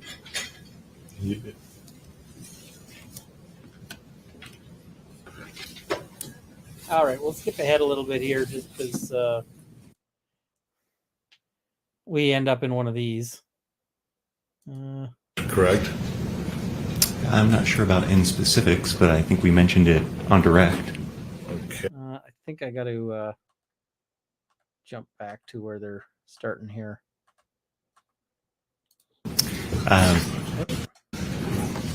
There we go. Are you an expert on broken ribs? I am comfortable talking about the biomechanics related to rib fractures. Have you done any papers or studies or research on ribs and rib fractures? Me personally, no, but I've read the biomechanical and engineering literature relevant to them. Okay. Now, this is the kind of thing you use to attack experts, and it's kind of just tricky stuff, right? Because he knows what stuff he's done, right? And it's like, did you do anything specific on did you write anything specific on ribs? And it's like, who writes something specific on ribs? He probably just reads, and what he says is, I've read the literature around them. So. You haven't mentioned that biomechanical literature in specifics, correct? I'm not sure about in specifics, but I think we mentioned it on direct. Okay. Now, here's where we're going to see Plaintiff take another swing, another real swing, and it's going to be a real mess. This guy gets beaten by by this witness badly. I see lots of people complaining, wear your tie straight, dude. Yeah.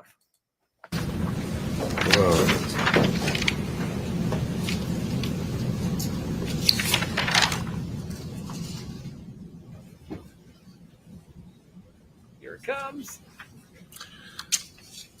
So you said that Dr. Sanderson, or I'm just going to call him Terry. Terry was 70 years old at the time of this crash?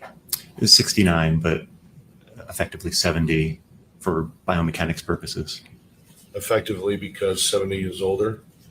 No, because there's actually good information in the biomechanical engineering literature about the amount of chest compression required to create rib fractures for 70-year-olds. So what he's trying to say is you rounded up because, that's going to make him seem more frail and weak. And it's like, dude, it's a year, and it's a year in your at 70, it's not like we're talking about like a 1-year-old to a 2-year-old where you'd expect some maybe pretty profound differences, but like 69 versus 70, are you really hanging your hat on that gap? Are you really hanging your hat on the 69 versus, and oh my God, he so does. Like, he commits to this. He throws all of his weight behind this punch, and he just ends up in the mud. And not 69-year-olds. Well, it's actually the full distribution, but the paper that I'm thinking of from Agnew specifically talks about 70-year-olds. You didn't mention that paper today. No, but would you like it? Not right now, thanks. Whoops, you just got owned by this witness. Oh, you haven't mentioned it. Oh, would you like it? And he's like, not right now. Thanks. I'm sorry that this did not go well for plaintiff's counsel here. I've not seen it. You see people in the background sort of laughing at this because it's funny.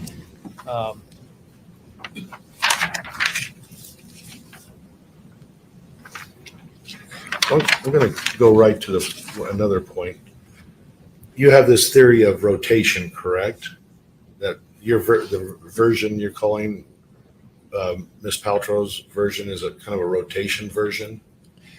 There is some rotation. It may be a little. It might be more than a little. We don't know. Okay, so we don't know how much rotation there is, correct? Sure. Okay. I'd like to. Let me see what this thing is. It didn't work last time.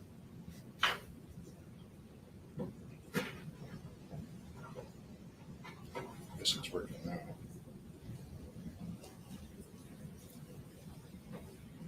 The witness kind of raises his eyebrows.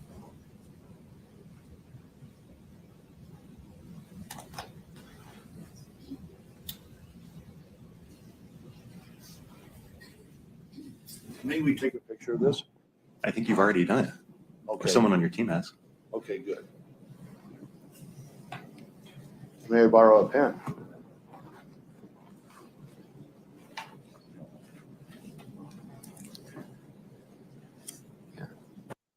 The witness, he's like, may I borrow a pen? The witness is like, they're not even my pens, bro. Like, okay, they're not even my pens. Go ahead.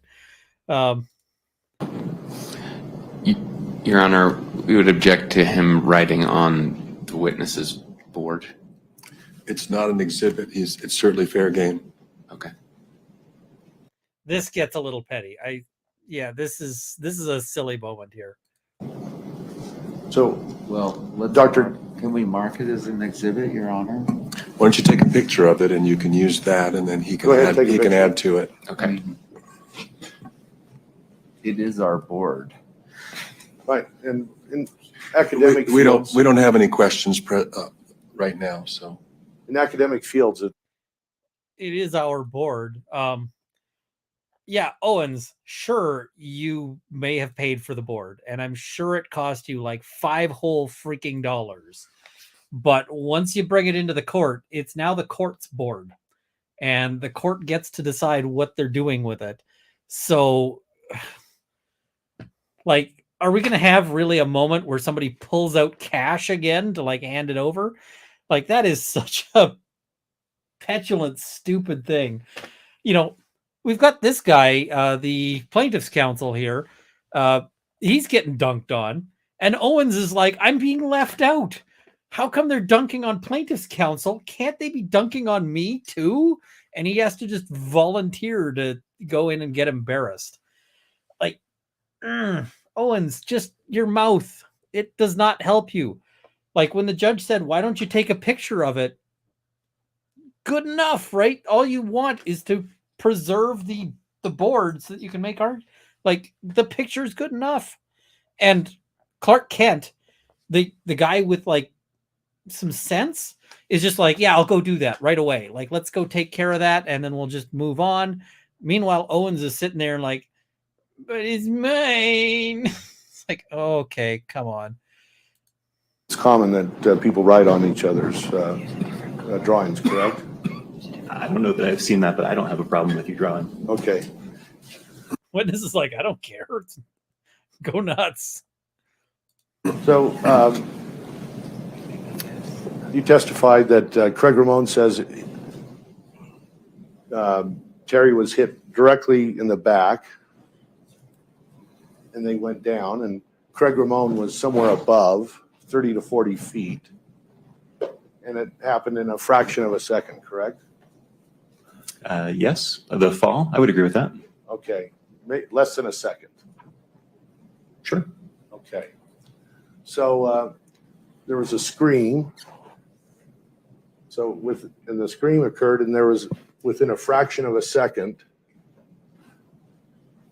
And I don't believe Craig Ramon never testified where Miss Paltrow's skis were. Correct.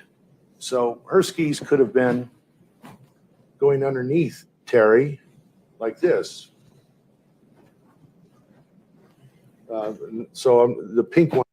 Look at the witness's face. His face is like, nah, that makes no sense whatsoever. Now, I haven't been skiing a whole lot, right? So I'm not a skiing expert, but I thought that was a weird question. Like, how does Paltrow's skis go under Sanderson's skis in this circumstance if she's coming up, behind him? Because witness is going to explain this. Ones that would be Miss Paltrow's skis. Is that a version that is possible? It is not. It's you're saying it's not possible. That is not possible with the version that Mr. Ramon states. His version. Look at the witness's face. Look at the witness's face. He's sitting there and he's like, you just made a dumb mistake. Like, the witness knows that the lawyer has made a dumb mistake, and he's waiting to see if he catches it. Like, he's just waiting to see, like, are you going to figure it out before I get to dunk on you? Are you gonna? No. Ooh, this witness is having fun. This witness just sees what's coming. He sees that this guy is walking into a trap. Didn't talk about her skis. Now here, I'll draw what her body. Pink would be her body, still square in the back. Isn't that possible? So no, with Mr. Ramon's version, if I may, that is not possible. So in this situation here, when Mr. Sanderson's skis go into a V, and I guess you're saying her skis are under his skis, which I'm not sure how that happens because the tips curve up, but we'll go with it. Somehow she winds up in this situation getting caught with her left ski around Mr. Sanderson, and she would not continue past 5 to 10 feet, and I would expect a twisting release of her left ski. Well, that's her version. I'm talking about Mr. Ramon's version. No. I'm talking about what you just drew for Mr. Ramon's version. Mr. Ramon's version. Well, isn't it possible her skis could be pointing straight like this? So, I mean, look at this face, right? He's still sitting there going like, no. And then there's this wonderful moment. Let's watch plaintiff's counsel here. We'll go with it. Somehow she winds up. Help. Help. Somebody help. I've just walked into a wood chipper. Help. Yeah, this is this reminds me of, like, you're sitting there and if you've been in university, you watch, there's a prof who's sitting there explaining something and somebody goes, that's wrong. And the prof is like, is it now? And some student is going to come and take a run at the prof and say that it's wrong and whatever else. And I mean, it's one thing to do that if you've done your homework, but lots of the time students haven't done their homework and they just end up, So he's trying, but he's not having a whole lot of success here. See, his faces aren't funny. They're arrogant. Sorry. They're funny. I'm sorry. I'm laughing. Because at the end of the day here, he's trying to take a swing at this witness and he's failing. And he's saying like, hey, isn't this possible? And it's like, no. I love the thing about, skis curve up in front, so they couldn't go under like that. But we'll ignore that for the moment and just pretend that that's not, this shape of skis. Like, if your theory of the case depends on skis not being ski shaped, and I mean everybody knows what skis look like, right? Then you're going to have a real problem here. In this situation, getting caught with her left ski around Mr. Sanderson, and she would not continue past 5 to 10 feet, and I would expect a twisting release of her left ski. Well, that's her version. I'm talking about Mr. Ramon's version. No. I'm talking about what you just drew for Mr. Ramon's version. Mr. Ramon's version. Well, isn't it possible her skis could be pointing straight like this? And let me get it right here. So do the She could hokey be pokey going and you straight, turn it all around. and she could be turning left and up and hit square in the back, but her skis are pointed this way. Isn't that another version? So for her skis to miss. Oh, no, it's not. Do you want me to explain? In a second. I want. Oh, no, it's not. Do you want me to explain? He's having a real bad time here. And ultimately, plaintiff's counsel is actually making things worse. They're actually ending up with a worse situation here than they were before the cross-examination started, because none of this whole let's destroy Ramon's version came out on direct. On cross, they're basically saying, oh, plaintiff didn't, or defense didn't have time to go through and destroy Ramon's version, but on cross, we're going to walk him through all of this. And so you're not doing well. You're really not doing well. Here's the thing. As a lawyer, you often have to take a run at an expert witness. And expert witnesses are challenging because expert witnesses, first of all, have probably done this before, right? They're practiced witnesses. They've got some skills. Second of all, they know their stuff. And so if you want to actually, if you want to take a run at an expert witness, you really need to know their area well.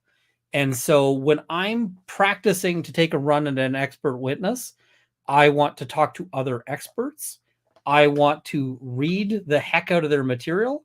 I want to be able to do things and say things like, hey, why haven't you considered this other material? This other person disagrees with you, don't they? Yes. Well, so your view is not the only view in this area. Well, no, I guess it's not. That kind of thing, right? He's just struggling here. I'm asking the questions here. So, do you want me to explain it? I'm asking the questions here. You've lost control of this cross. You've so lost control. So are you saying that her body could not be turned while her skis are going in one direction, or she's turning up to the left? Is that possible? Not for Mr. Ramon's version. Is it possible in general? Sure. But so the other thing I want to look at here is for her skis to miss. Oh, no, it's not. Do you want me to explain? In a second. I'm asking the questions here. So, did he wink? So are you saying that her body could not be turned while her skis are going in one direction, or she's turning up to the left? Is that possible? Not for Mr. Ramon's version. Is it possible in general? Sure. But in her version, in his version, no. This happened in a fraction of a second.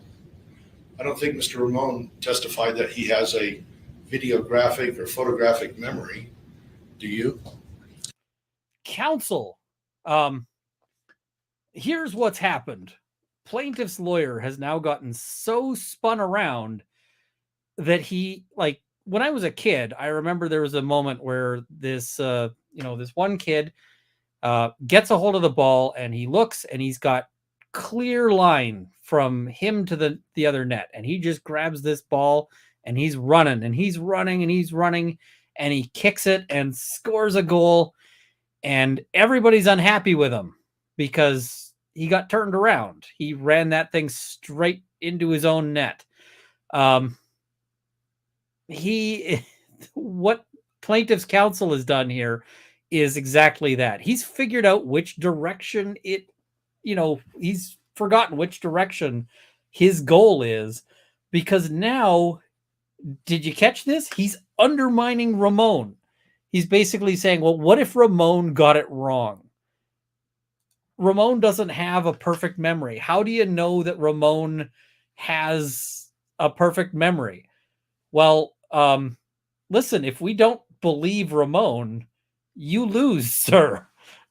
There's no way that you get to I don't think Ramon is a reliable witness. Therefore, I'm going to give Sanderson a whole pile of money. Like, that is not a line of reasoning that the jury will ever hold in their head. And so this is, plaintiff's counsel right now is sitting up in a tree, sawing at a tree branch, and they're on the wrong side of the saw blade. Like, it's so bad. You're destroying your case, man. Well, he's pretty particular in his testimony about how she was on Mr. Sanderson's back. Right, and he could, you see the circle I have? Let's see, well, actually, maybe I could do it, I've got it wrong. Let's do it the other way. Did you catch that? Let's watch that again. It's just watch the expert here at this comment. Maybe I could do it I've got it wrong. Let's do it the other way. Maybe I've got it wrong. And the expert's like, you totally do. Yep, you totally have it wrong. And then he's like, let's try it the other way. And he's like, okay, do what you want to do, man. Like, just, oh man.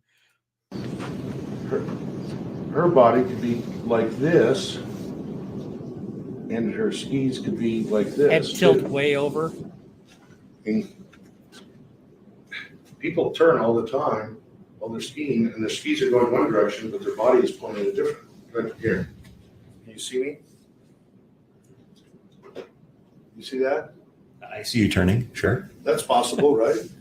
What you're doing in general is possible. Are you asking, does that match with Mr. Ramon's testimony? No, and I'm happy to explain why. I think Mr. Ramon's testimony is. No, and I'm happy to It explain happens in a why. fraction of a second. Mr. Ramon, a professional wannabe freestyle skier, likes to talk about ski angles, but the main part is the body.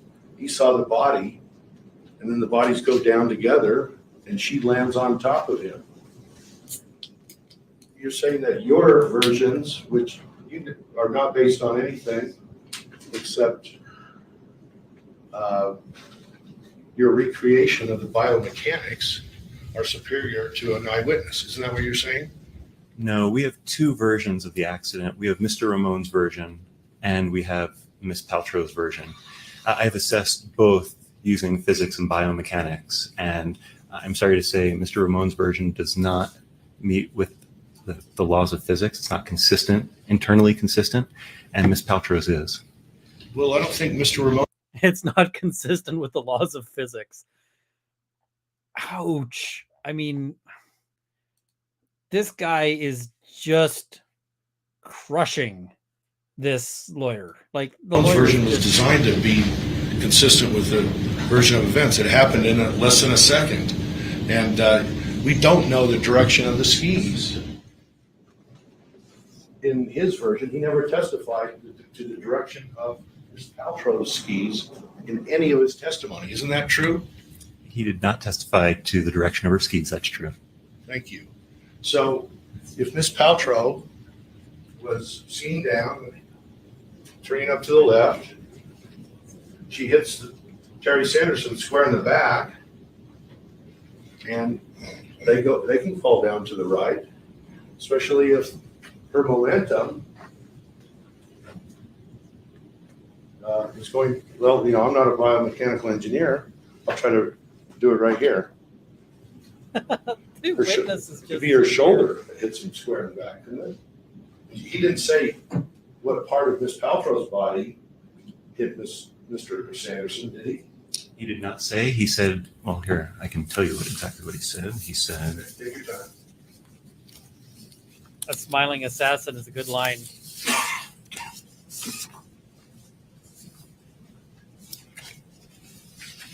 he said squarely in the back. She couldn't have hit him in the back any better right in the middle than if she tried. And she couldn't have been back on his back any more than if he would have strapped her on the back, like a backpack. Okay, but that doesn't mean her body was straight. Might not be exactly straight. Yeah, it could be off center because she was skiing down she's like this, and she hits him right in the back. Or maybe it was a little off center because Mr. Ramon only had the view for a few seconds. And then Counsel, you are grasping at straws here. Like, he is just like, I gotta come up with some version that this guy's gonna say is plausible, like something. What if? And I think my comment on Twitter was like, this guy is like 2 minutes out from saying, what if Gwyneth Paltrow was actually 3 children in a trench coat? Like, we're getting into just like something. Something, give me something. Come on, I gotta get something on this. And oh my God, this is tragic. her arms wrap around, her arms could have wrapped around Terry Sanderson, right? I don't think there's any testimony about that. Is it possible? Maybe, but Well, I don't where think would there's they have testimony. gone? Down to the side? She went in like this? In front of her, I mean, the most likely, don't skiers ski like this usually? often. Often? What are the other positions? They can have her arms in more, Okay, can have them out more, so she could be like have her arms this down and to her turn like side, this? and the poles heading back. Okay. There's all sorts of options. So in that fraction of a second, Mr. Ramon saw the collision. The screen was up here. He turns his head, and she could hit him square in the back. She could have her, at that point, her body could have turned and possibly hit her. But the point is, the skis could have been going at a different angle, one or the other, and still cause this crash. And your versions assume those are not possible because you assume that there's only one way, that their skis were going parallel to each other. Now, I just got to stop this to look at something I didn't look at before. So I'm looking at something that is unrelated to this cross right now. This guy here, what's he playing assume with in his pockets? that there's only one way, that their skis were going parallel to each All other. right, I This is couldn't catch it. this is your only assumption, right? Wrong. You assume, you made assumptions that these are possible, I looked at other angles. That's right. I looked at other angles. and That's the right. testimony, though, you said there's no testimony about the angle of her skis from Mr. Ramon, correct? That's true.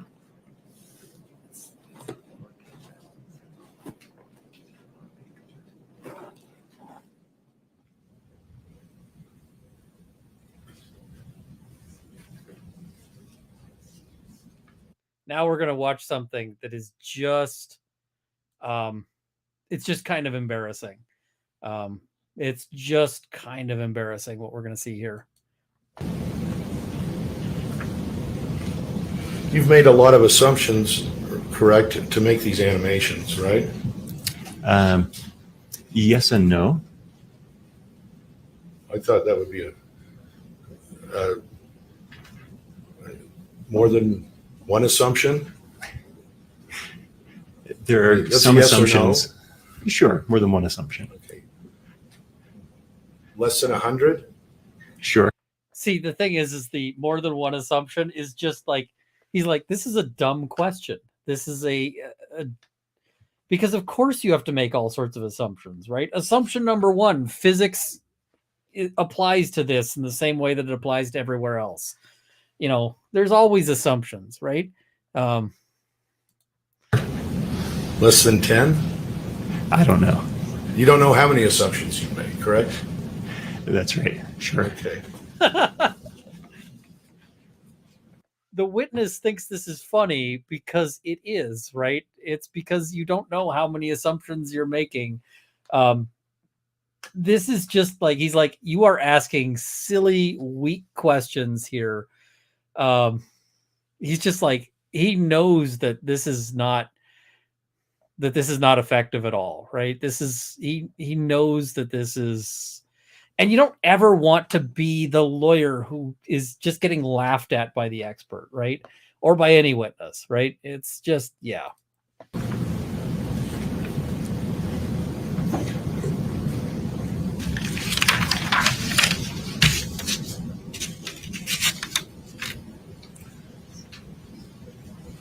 Now, I know Council, Mr. Owens likes to do this a lot, like it's a touchdown, but on redirect, Why are you taking a shot at Mr. Owens? Like, Mr. Owens is not part of this here. like Mr. Ramon, did you see all of his testimony for this trial? I don't know if I saw all of it, but certainly I saw a lot of it. Okay. You saw the testimony last week, correct? Is there any more than that? There was a little bit yesterday. Okay, I didn't see anything Had nothing yesterday. to I do was with this. traveling. Had to do with that Mr. Ramon reported what he saw the same day in the same week 7 years ago. And you're recreating this, what, about 5 months ago, correct? I don't remember when it was. Less than a year ago. I don't recall. You don't recall when you consulted with Mr. Brill and made the animation? This has been ongoing for a while. This case has been dragging on, so I don't know when it was. So you've been working on this for, let's say, more than 8 months? Sure. You don't know? Certainly, we've been in contact with counsel for longer than 8 months.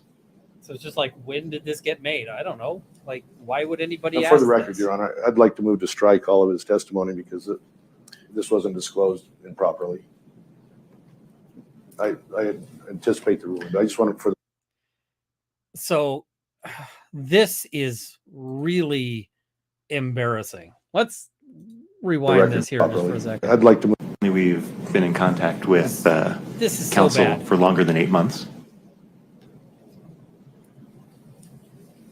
And for the record, Your Honor, I'd like to move to strike all of his testimony because this wasn't disclosed improperly. I anticipate the ruling, but I just wanted for the record make the ruling. It's overruled. This is in front of the jury. It's, I want to strike all of his testimony. So now you're telling the jury, like, there's nowhere in the world where they're going to strike all of his testimony based on an objection that you make standing here in court. But you've just told the jury that you consider that this testimony is extremely damaging, because it is. Like, plaintiff just spent a whole bunch of time here, like a whole bunch of time, helping defense. Like, everything that came out on cross helped defense. And then he's like, oh, well, I really, how many people have seen Liar, Liar? Object, because this is absolutely destroying my case. Yeah. Somebody's saying, look at Paltrow's face in the background. She's like amused. And he says, I anticipate your ruling. What he means is, I know you're not going to give me this to me. I know that this is not going to go ahead. So why do this in front of the jury? Like, just, I guess he's just trying to say, oh, well, we didn't know this was coming. Well, you asked all these questions on cross. So you're saying that it's not disclosed. Well, you asked it on cross. So, yeah. Was disclosed properly, counsel. Okay. What I'd like to do is understand that you've made a lot of assumptions, and the jury would like to know how reliable your opinions are.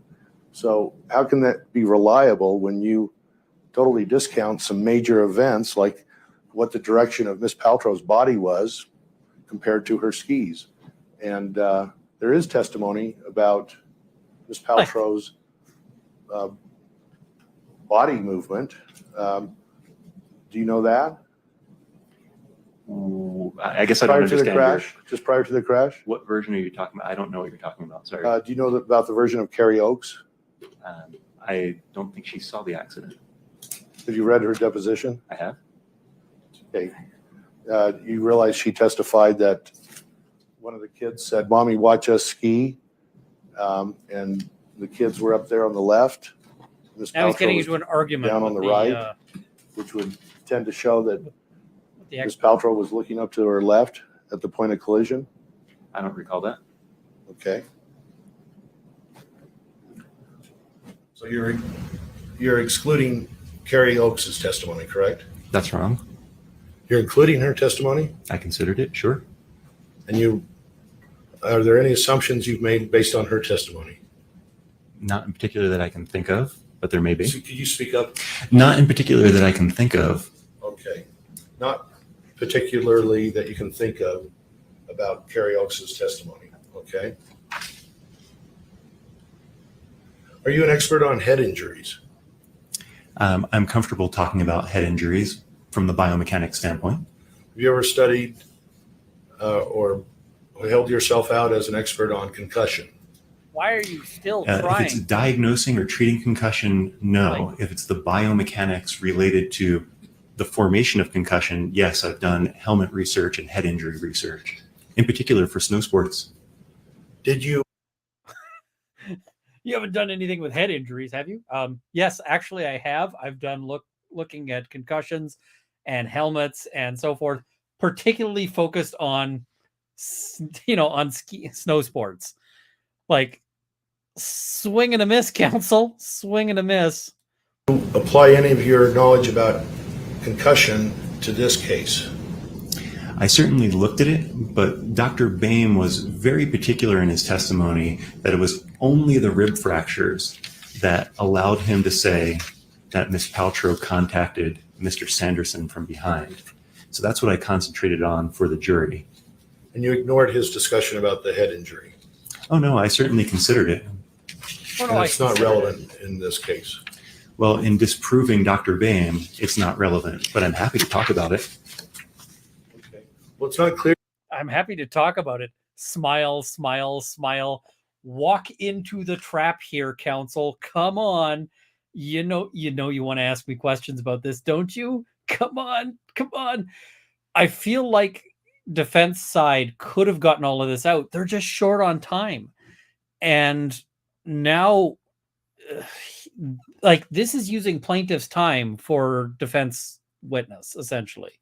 You disproved Dr. Boehm when you don't even know the direction of Ms. Paltrow's skis at the beginning of this. It's also, I think, a big assumption to say what the body position of Ms. Paltrow was when she hit Terry Sanderson in the back. Sustained, and was there a question in there, counsel? Just if that was accurate, I'll withdraw it. He's drowning.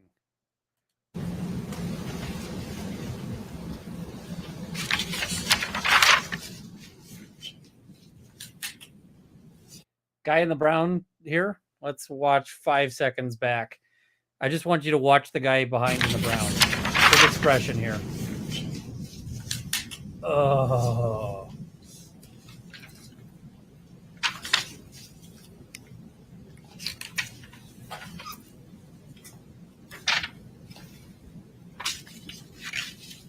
So you've never studied rib injuries. Have you ever testified about rib injuries before? Could you clarify what the question is? Have you ever studied rib injuries and testified about them in the past? That sounds like two questions. Have you ever testified about rib injuries in the past? I don't recall, but it's Okay. likely. Most likely you have. I think so. How many They're have you common. testified more than 100 times? In trial, probably 35 times, something in that ballpark. In total, under oath, have you testified more than 100 times? Including depositions, yes. More than less than 200 times? I would agree with that.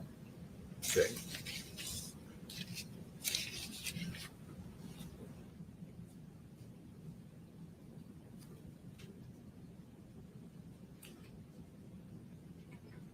Like, this is just... Let me just check.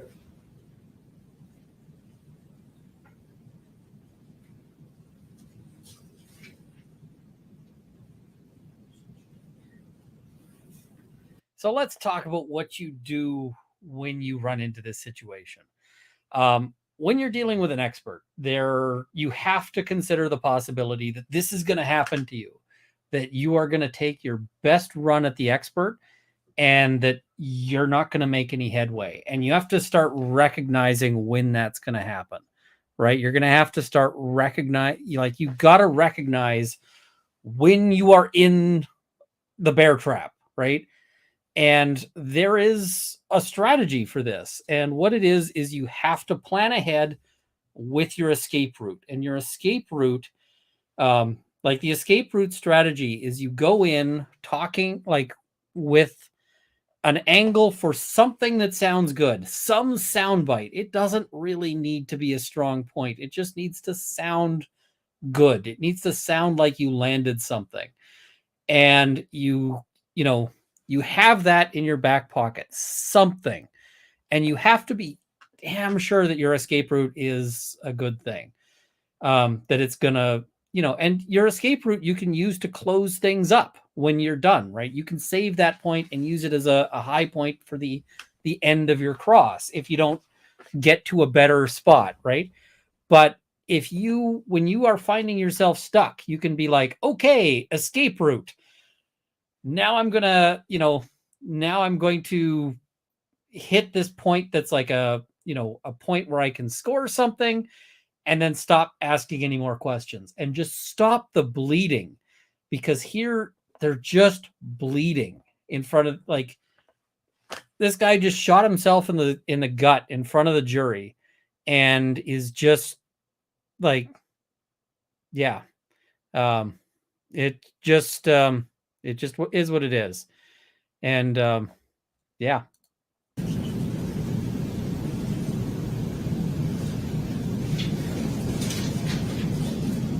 That's all I have for now. Thank you, Dr. Scher. Thank you. Thank you, Mr. Bueller. Mr. Egan?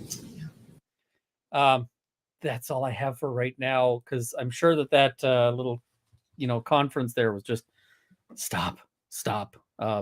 This is not going well. All right. So there was a lot at stake here, and I think that went very badly for Plaintiff. I think what they now need to do is they now need to try to correct that, right? They now need to try to, they're going to have to try to, in this battle of the experts, they're going to have to start dealing with that, right? So then we get to a fun moment. They're going to address something outside the presence of the jury, and then they're going to get to more slap fighting, because of course they are, right? So, yeah. Given them some helpful information, like the biomedical expert gave testimony as to what the biomedical evidence reflected that would help the jury make that decision. Just like this past witness gave the jury some biomechanical information that will help the jury make their decision about what happened in that accident, what the parties did, where the parties were positioned, and who ran into whom. And so here's what they're trying to do. The next expert that they're going to bring in, they're trying to actually get this expert to testify as to who is at fault in this particular case, right? What they want to bring this next expert in to do, what they're hoping to have the expert say, is that Sanderson is at fault. And quite properly, plaintiff's counsel objects to this and says, listen, his evidence is based on his techniques for credibility assessment. And that is not the role of an expert. One thing people ask is, why are lie detector tests not admissible, and especially in Canada? And it's actually, people say, oh, it's because they're inaccurate. It's not even because they're inaccurate. The case law basically says that even if lie detectors were 100% accurate, if you had a magical lie detector that could detect 100% of the time who was lying and who wasn't, it would be inadmissible, because the questions of credibility, the ultimate question of credibility, is one that belongs solely to the jury. And so in this case, what they're trying to do, plaintiffs have quite correctly, like, the plaintiffs are right to object here, and they were right to win this objection, is that they can't have this expert in to testify as to how the jury should do a credibility analysis and how that should be assessed. So, And the reason that you see Mr. Bagar as doing something different than, like, say, Dr. Schur just did, who took the jury through assuming these various facts. I'm not telling you that this account is true. I'm just taking as an assumption what Ms. Paltrow said was true. Let's analyze it. You're seeing Mr. Bagar as different, and I'm not totally sure how. Do you mind explaining that? The plaintiff's witness applied biomedical principles in a methodical way to the different versions and then handed the jury that information. The biomechanical expert that just testified applied biomechanical principles to the different versions and gave that information to the jury to help judge is them make a explaining decision. to him why he's going to lose And this what I objection. see this witness doing is reading different accounts and reconciling them and wanting to give his reconciliation to the jury, which I think is too close to what the jury actually does. It doesn't help the jury from an expert standpoint. Okay, so it sounds like you're not persuaded that of our position, which is that he has skiing expertise similar to like a biomechanical engineer has, and can apply that to the facts in a way that would provide the jury with some, again, rational scheme to assess the accident that they wouldn't have otherwise. Under Rule 702. Right. Okay. And the same is likely going to hold true to Mr. Scortis's testimony. Okay. And you say likely. I've heard you make kind of a motion. I haven't heard from the other side whether they're opposing that in some way. I see. You're just waiting till you have more specifics. If he's the same type of an expert, and Hey, not only are you going to lose this one, you're also going to lose this future witness that you haven't called yet. But yeah, I see people saying, is this an appealable issue? No, I think that the judge is 100% correct. And it's going to get rough for, because Kent is going to just take this in stride.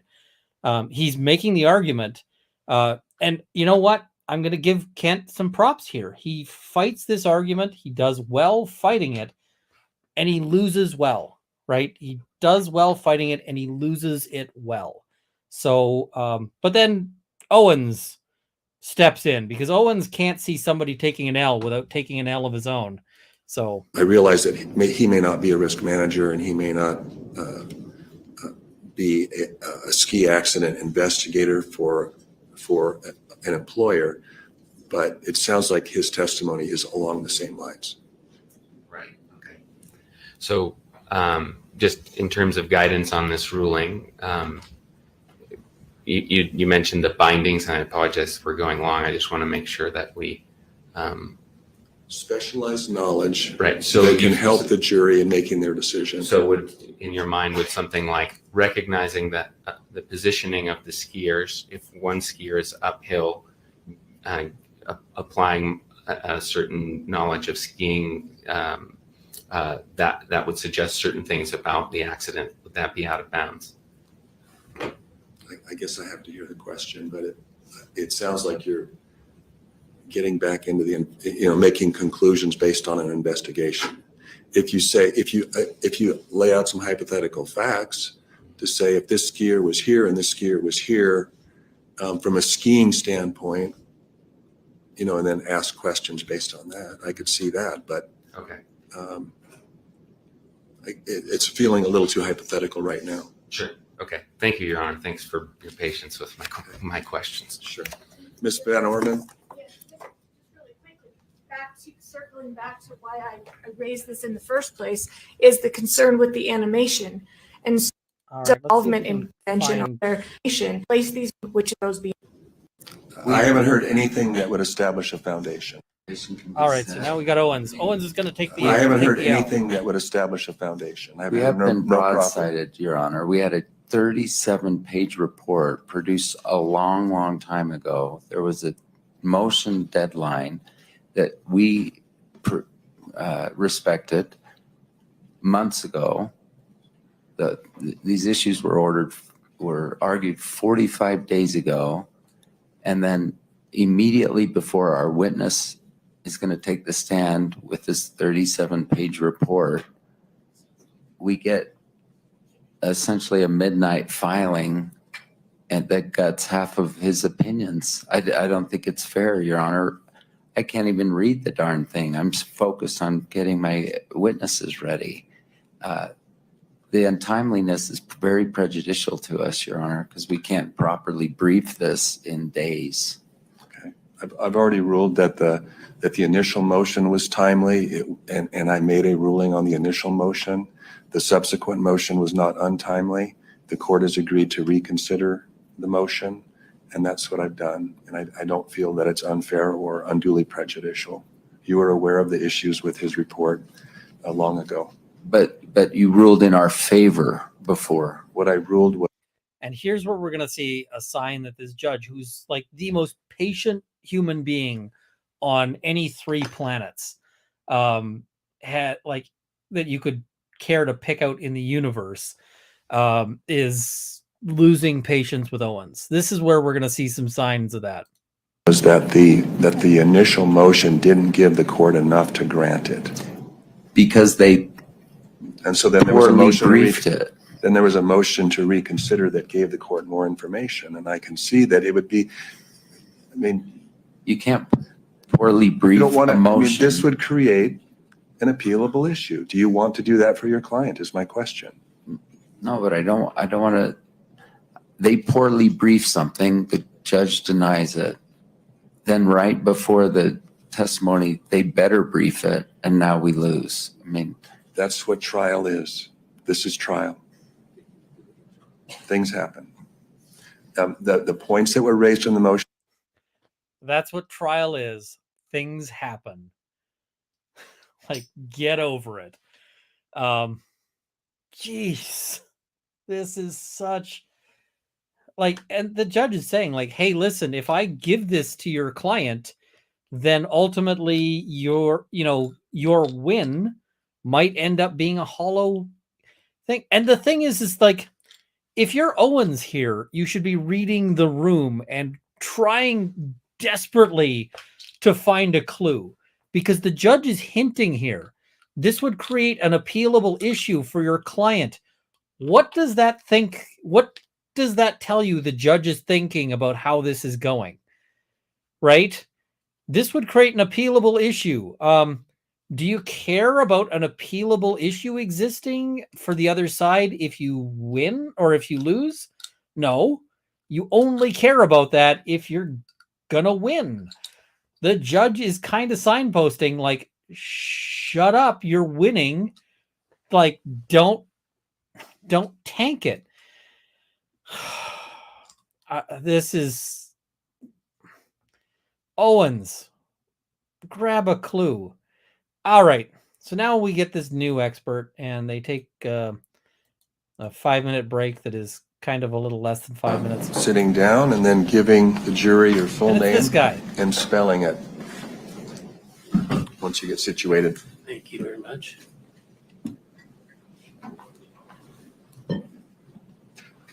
All right, I'm going to skip most of this guy because I'm going to tell you this guy is super useless. They had an idea for what they were going to get from him, and the smart move, once they were told that they wouldn't be able to get that out, would have been to just say, you know what, we're not calling this guy.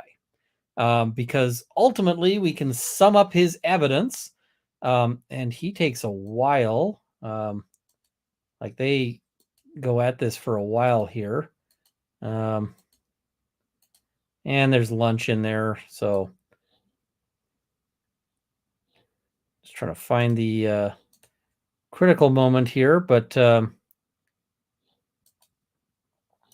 reasonable standard that you just said that was her duty. Yes.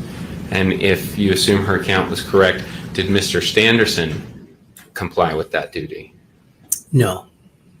And so if Mr. Sanderson, or if you believe Paltrow's account, is Mr. Sanderson at fault? Yes, he is. why is that? Well, if you assume the facts that were looking at Ms. Paltrow's version, then you'd have to conclude that at the moment of the collision, she was a skier below and was hit from behind. And that collision, I know I said there were a lot of other factors, but in this case, that seems to be the key factor. And that's where the failure of someone's lookout. So basically he says, yes, if you accept that, then, then he's and here's the problem. They switch him up on cross and they get him up on cross right away. And you know what he says on cross? Because the first question they ask is, what if you believe Mr. Sanderson's version? And his answer to that is, well, if you believe Mr. Sanderson's version, then Ms. Paltrow's at fault. So really, all they get out of this witness at the end of the day, and keep in mind, almost all of what they get out of him is burning up defense's time. All they get out of him is, whichever side you believe is the side that should win. Oh, good. I can actually say that because we are past 2 hours, and therefore...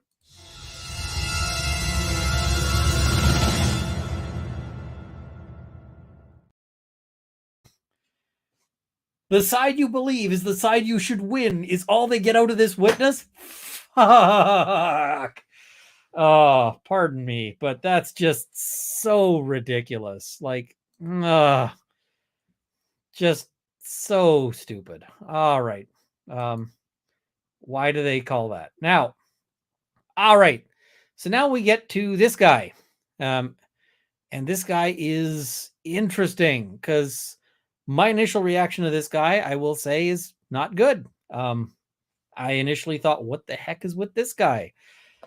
Here's the thing that's with this guy is that this guy is not only a like an expert in the area, he's also suffered a TBI, and so he's got halting speech, and it's because it's effortful because of that injury.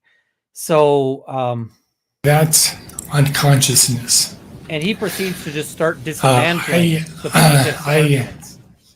Based on the records, there is a very inconsistent evidence that he did, in fact, lose consciousness. So I am not able to state that conclusively. Okay. What do we know about, for instance, Christensen was the ski instructor. He testified to no loss of consciousness. You with me? Yep. And Brad Falchuk has not gone yet.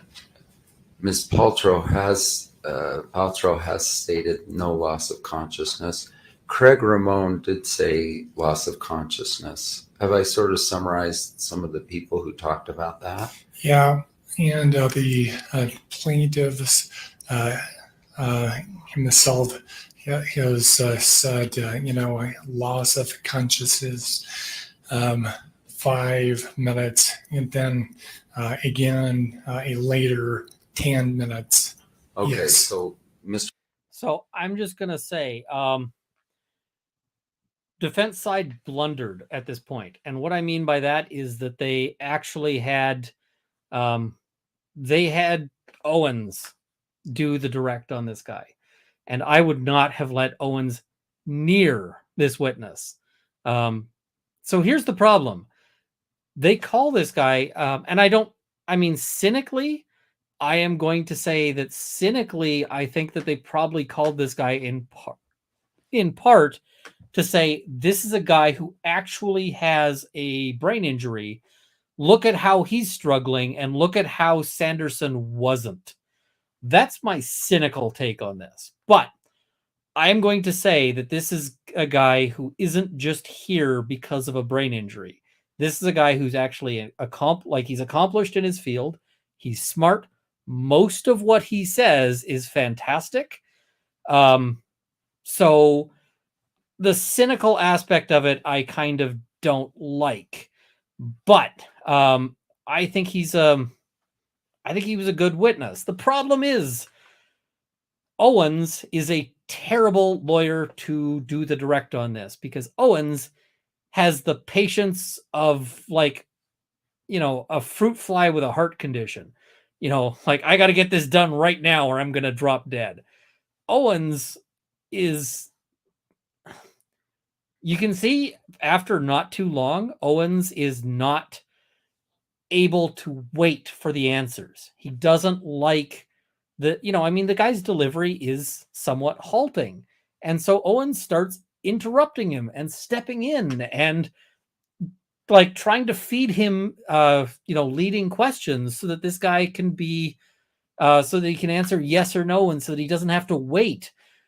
Owens does not have the patience for this witness. And I mean, that's kind of gross, but we know that Owens is kind of gross, right? We know that, like, I'm going to say, like, I get some very strong disagreements between people in my, in the Twitter comments, in the chat here. There's people who say, Runkle, you suck at this. Like, I hate your takes. There's people who say yes.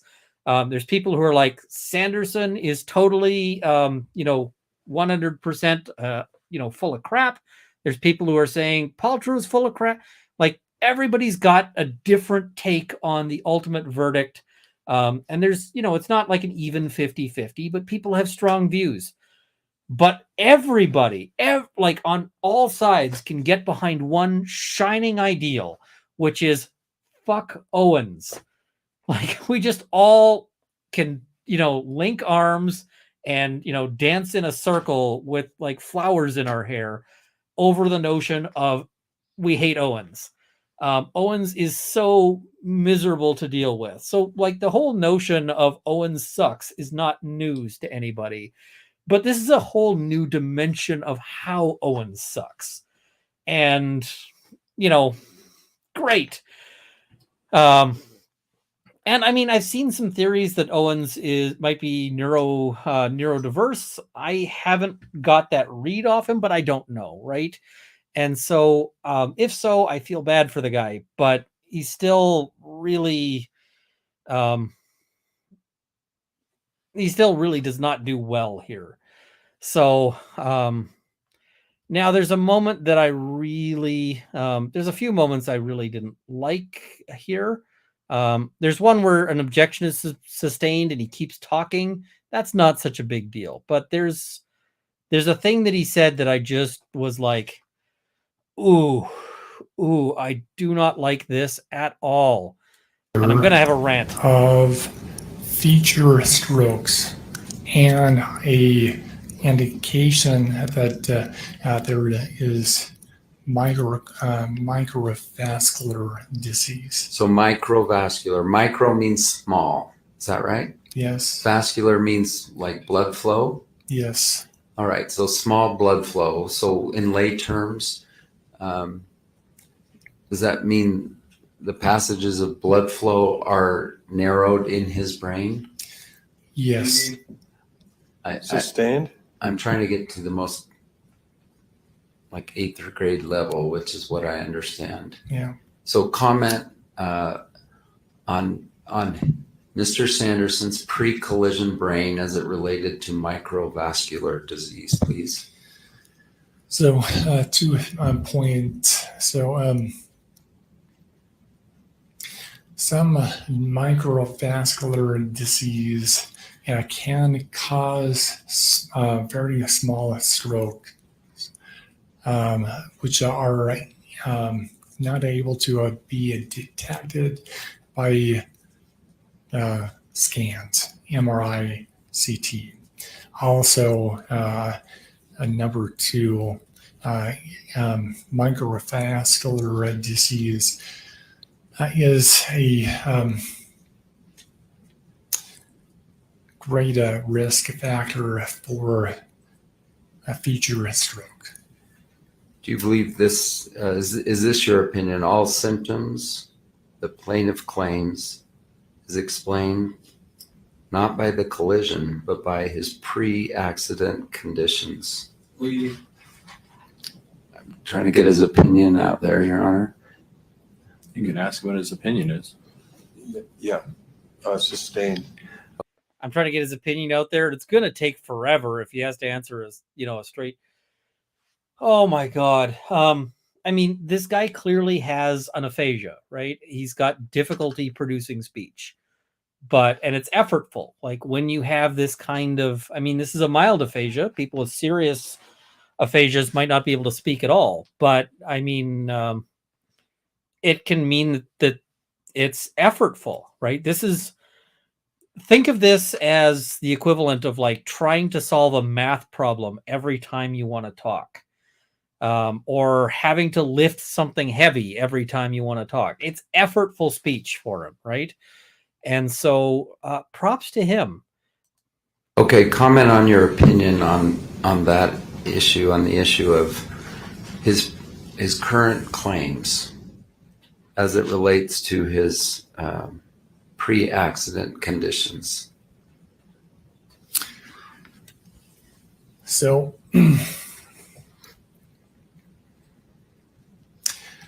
in a more likely than not scenario, in this 76-year-old brain now, concussion symptoms should only last for 1 to 3 months.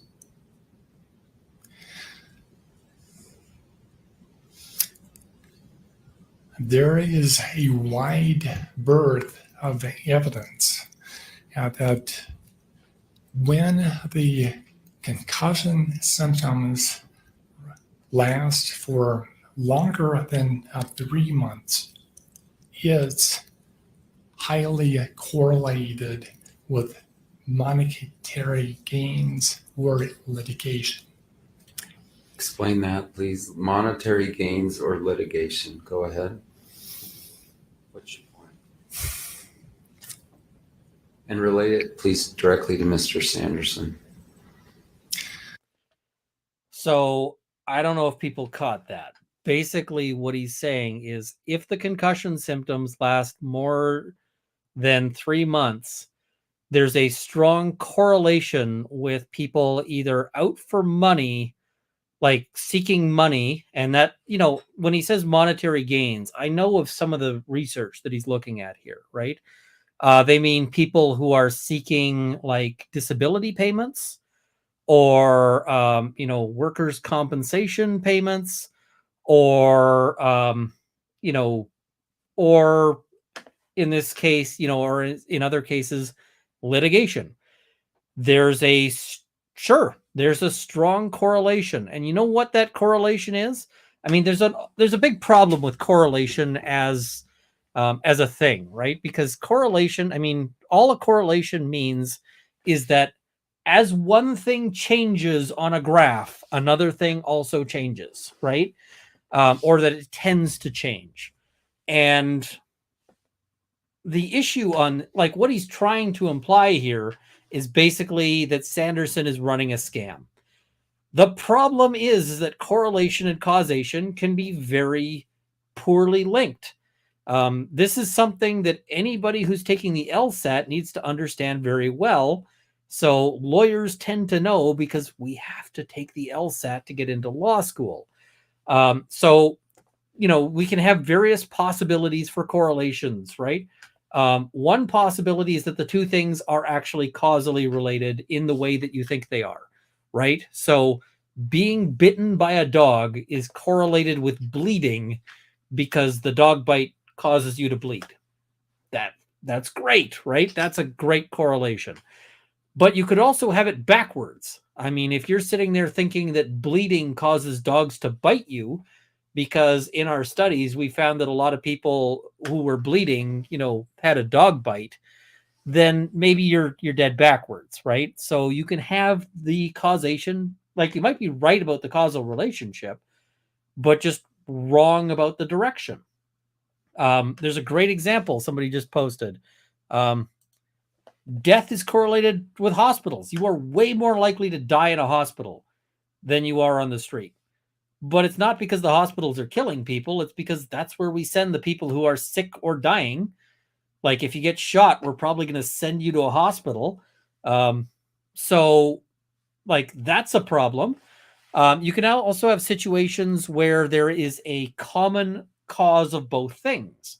So as an example, as the number of priests in a city goes up, the number of prostitutes in the city also tends to go up. And that's not because there's any relationship, right? You might be going like, hey, what are those priests doing? No, that's not how that works. It's just as you have more people in a city, you have more of everybody in a city. So you got more firefighters, you got more police, you got more priests, you got more everything, right? And so it's like this is like, sure, there's a link.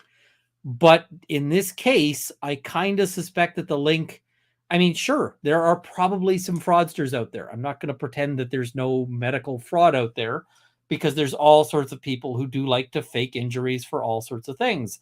However, I also suspect that there are, that when you are more heavily injured, you are more likely to seek compensation because like, I burned my hand. I was out of work for 2 days. I didn't feel like I needed to go on disability or sue anybody or anything, right? But like if you are, if somebody hits you with their car and it causes you a bruise that is a minor inconvenience, then you probably aren't suing. But if they hit you with your car and paralyze you and you can't work and you can't do all the things you used to do, you're going to sue the crap out of that person, right? Similarly, if you have a concussion and it goes away, like the symptoms go away in a month, you might be less inclined to sue. You're like, sure, this was annoying and this was inconvenient and whatever else, but I don't feel like I need to go through this whole litigation process in order to get recovery. But if you're never going to be able to work again in the rest of your life, you're almost certainly going to sue. And if you don't sue, you're probably going to be seeking like disability or, some sort of something, right? Because if you can't work, you're going to be seeking some sort of way to keep living. So like we know that there's people who suffer from concussions and have long-term symptoms, right? We know that this is a thing that happens. And I really didn't like that comment. I wouldn't have tried to get this out of this witness personally, because you have so much risk on that one. I really didn't like this at all. And so it gets objected to, it gets struck. Owens tries to bring it out again and it gets objected to again. Because yeah, of course it does. And then we get to this weird moment here. Oh, they've got this big list of injuries. So we'll just... Yes. And hamstring injury, right torn They go through hamstring. a big list of injuries, Yes. many of which are... Osteoarthritis. Did you see that? Yes, and I mean, many of these injuries seem completely unrelated to the claims he's making, but cool. what may be more relevant to this case is the osteoarthritis in the neck region, which would make moving your head side to side kind of painful or difficult.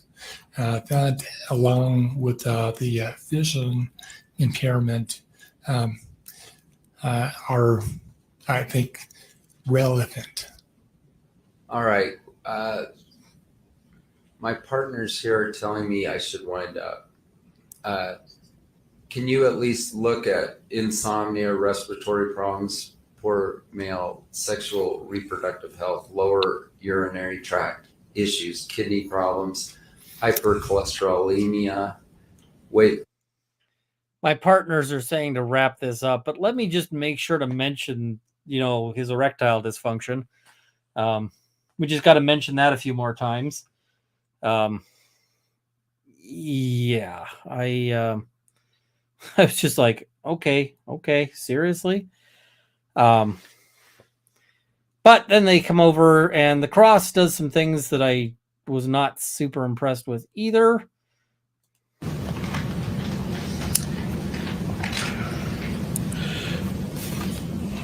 Is it possible that the amnesia that you talked about with defense counsel is or could account for Terry Sanderson's inconsistent testimony about how long he may or may not have lost consciousness? Yes. So that is a very real possibility in this case. Yeah, actually, you cannot comment on your own unconsciousness. Gotcha. So then we would be forced to rely on the testimony of those that were there or those that reported what they had seen? Yes. Okay. That was actually a good thing, right? Because Sanderson's testimony on his amnesia or on his unconsciousness was bad. This is a slight rehabilitation, although it still makes Sanderson a bit of a bit of BS because he said how long he was out. And so, this witness says basically you can't.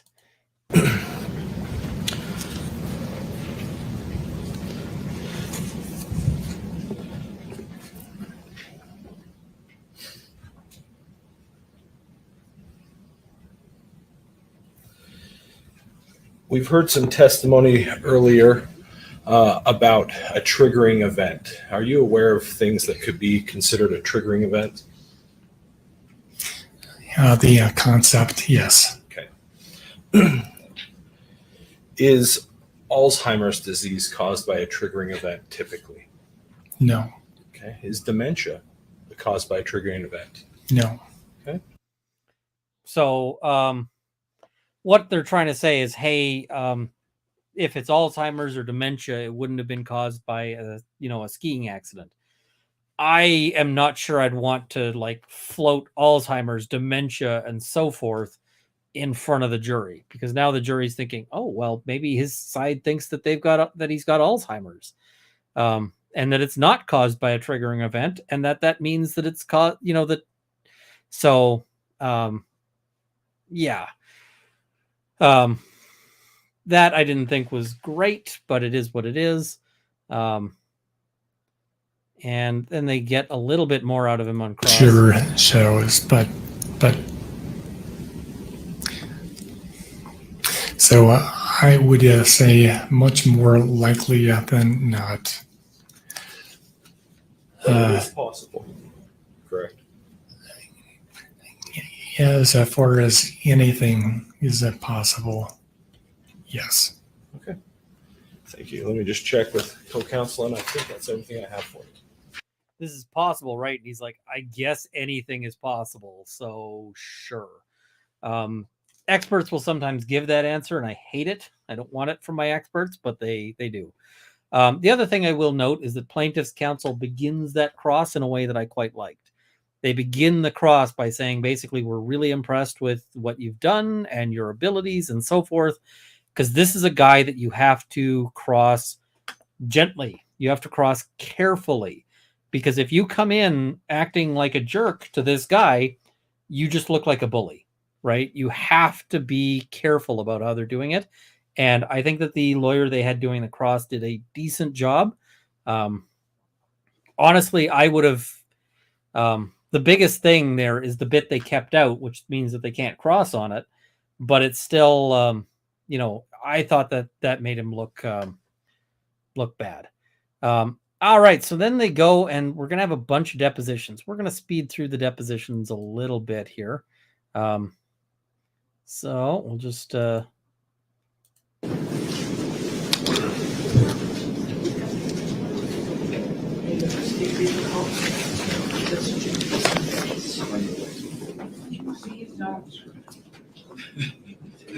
gross. You can hear them laughing in court. Just keep your mouth shut in court, typically. Speak quietly.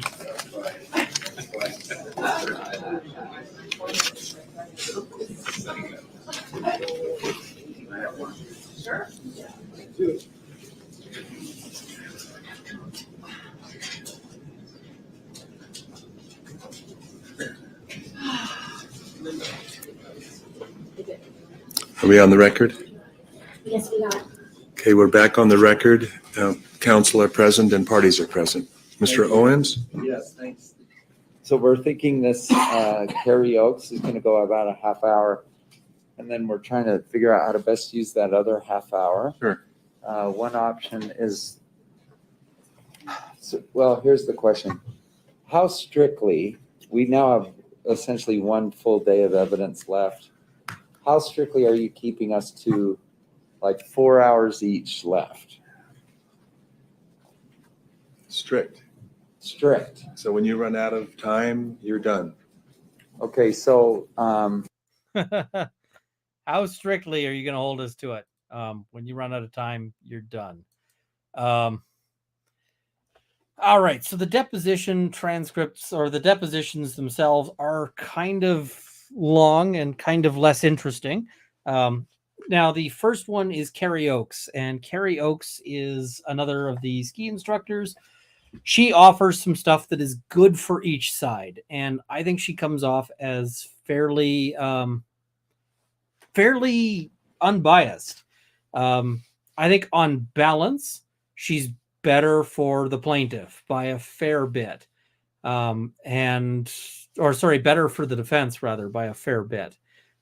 So I ultimately think that it was a mistake for the plaintiff to put her evidence in, but they do. And so she's got a little bit about the look at me, which is a big part of the plaintiff's theory of the case.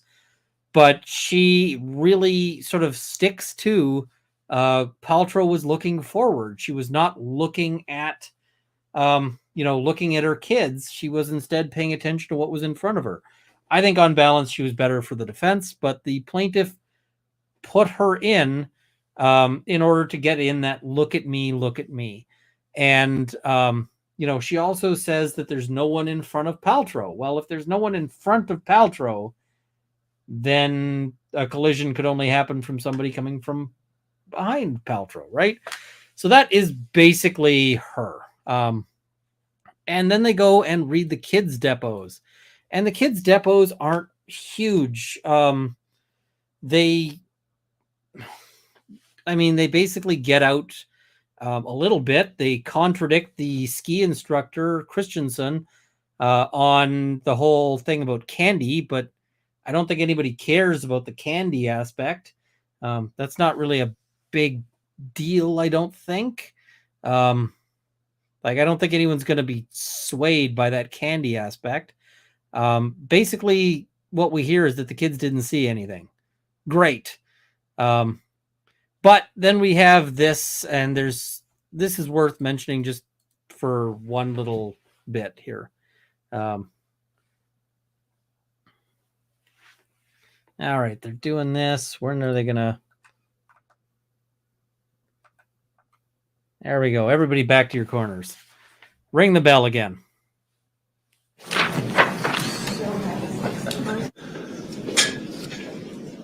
Ding, ding, back to your corners. Let's fight. Okay. The parties have stipulated a fact, and it looks like it will save us some time. Mr. Brad Falchuk, who may or may not testify later, depending on how much time there is left in the case, the parties have stipulated that he would testify were he to be called as a witness, that he did not see the accident. Is that correct from the plaintiffs? Yes. From the defense? Did the court correctly? I believe so. Okay. He may or may not be called if there is time. Thank you. All right, thank you. And you. This is a momentous occasion in this trial because I think that on day 6, amongst all of this, they have finally got all of the council to agree on something. Ring the freaking bells. They have finally agreed on something. And like, that is annoying. And so we'll now move to the defendants have a deposition to read. So they got another deposition reading, and now I got some the two comments. kids' depositions. First, Are we reading the entire deposition or marked no, parts? the marked version, Moses. Pull that back up. I have a So mistake we're there. gonna have we're calling Peter as a fake Moses to the stand. Okay. So Steve, Peter will read do you have a Moses. marked copy? So they're getting Players Peter each up side. as Moses. And I'll just skip ahead to Okay, Moses. correct. How old you are? Thank you, page 7. Just make sure that's what you're saying. Yes. Page 7. Line 22. Do you recall how old were at the time? 9. Okay, I'm turning the page.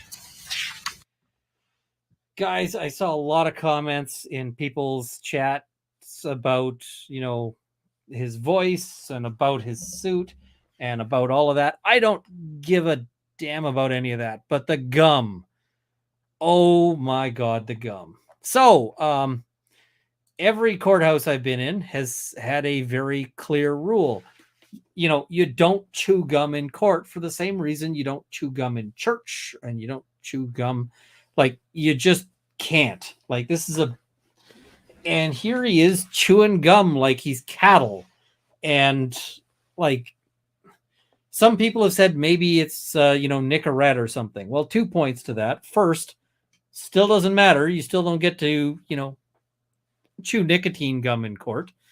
And second, you also don't chew nicotine gum. Like, you chew, leave it. You don't just keep chewing nicotine gum. This is disrespectful. And if I was the judge, I would be having some comments for this guy afterwards. I would have some comments for this guy if I was Owens or if I was anywhere else.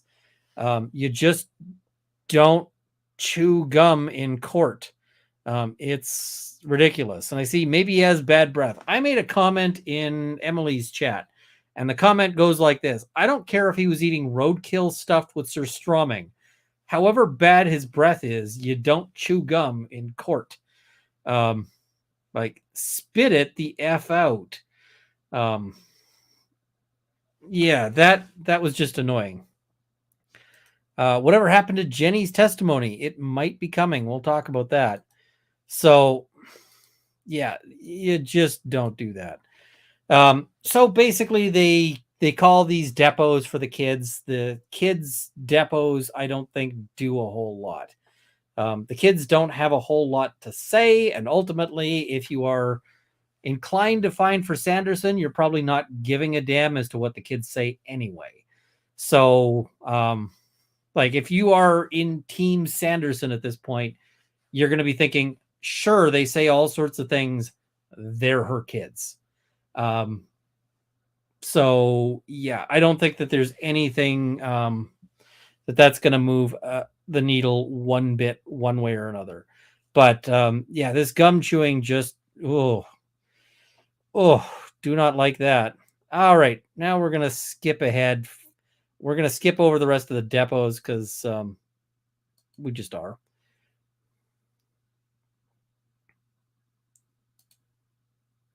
All right, we're going to see some arguments. Logger mentions it. I don't think he mentioned it specifically, but in our objections, I believe we have quoted the ordinance in case that's so helpful on page 7. If you're wondering what's happened here, the jury's gone. And so is most of the gallery, because most of the gallery doesn't think this is interesting. And the gallery is wrong. This is discussions over jury instructions, which is super important. And I want you to keep in mind that most of the jury, or most of the gallery, a lot of them are reporters. And so the reporters who are like, I'm just going to leave like now. No, this is stuff you want to report on. Why are you leaving? Why are you leaving? Stay. This matters. So there's some stuff here that that I think we should cover.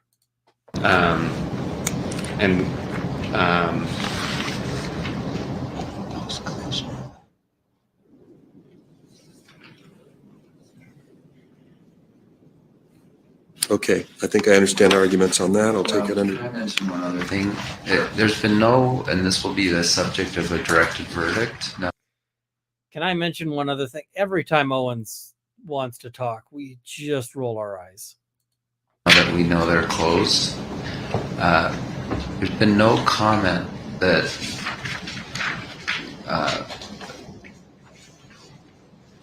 Shut up, Owens. there's a violation of the post-collision, that there's a post-collision negligence, or that it caused any harm. And let me emphasize that for a minute. To prove breach of a negligence duty, they have to also show that it caused harm.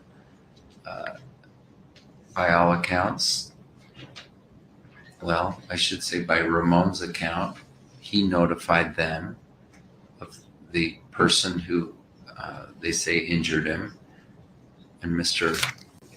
Sanderson that evening texted, "I'm famous." He said that because he knew who he had collided with.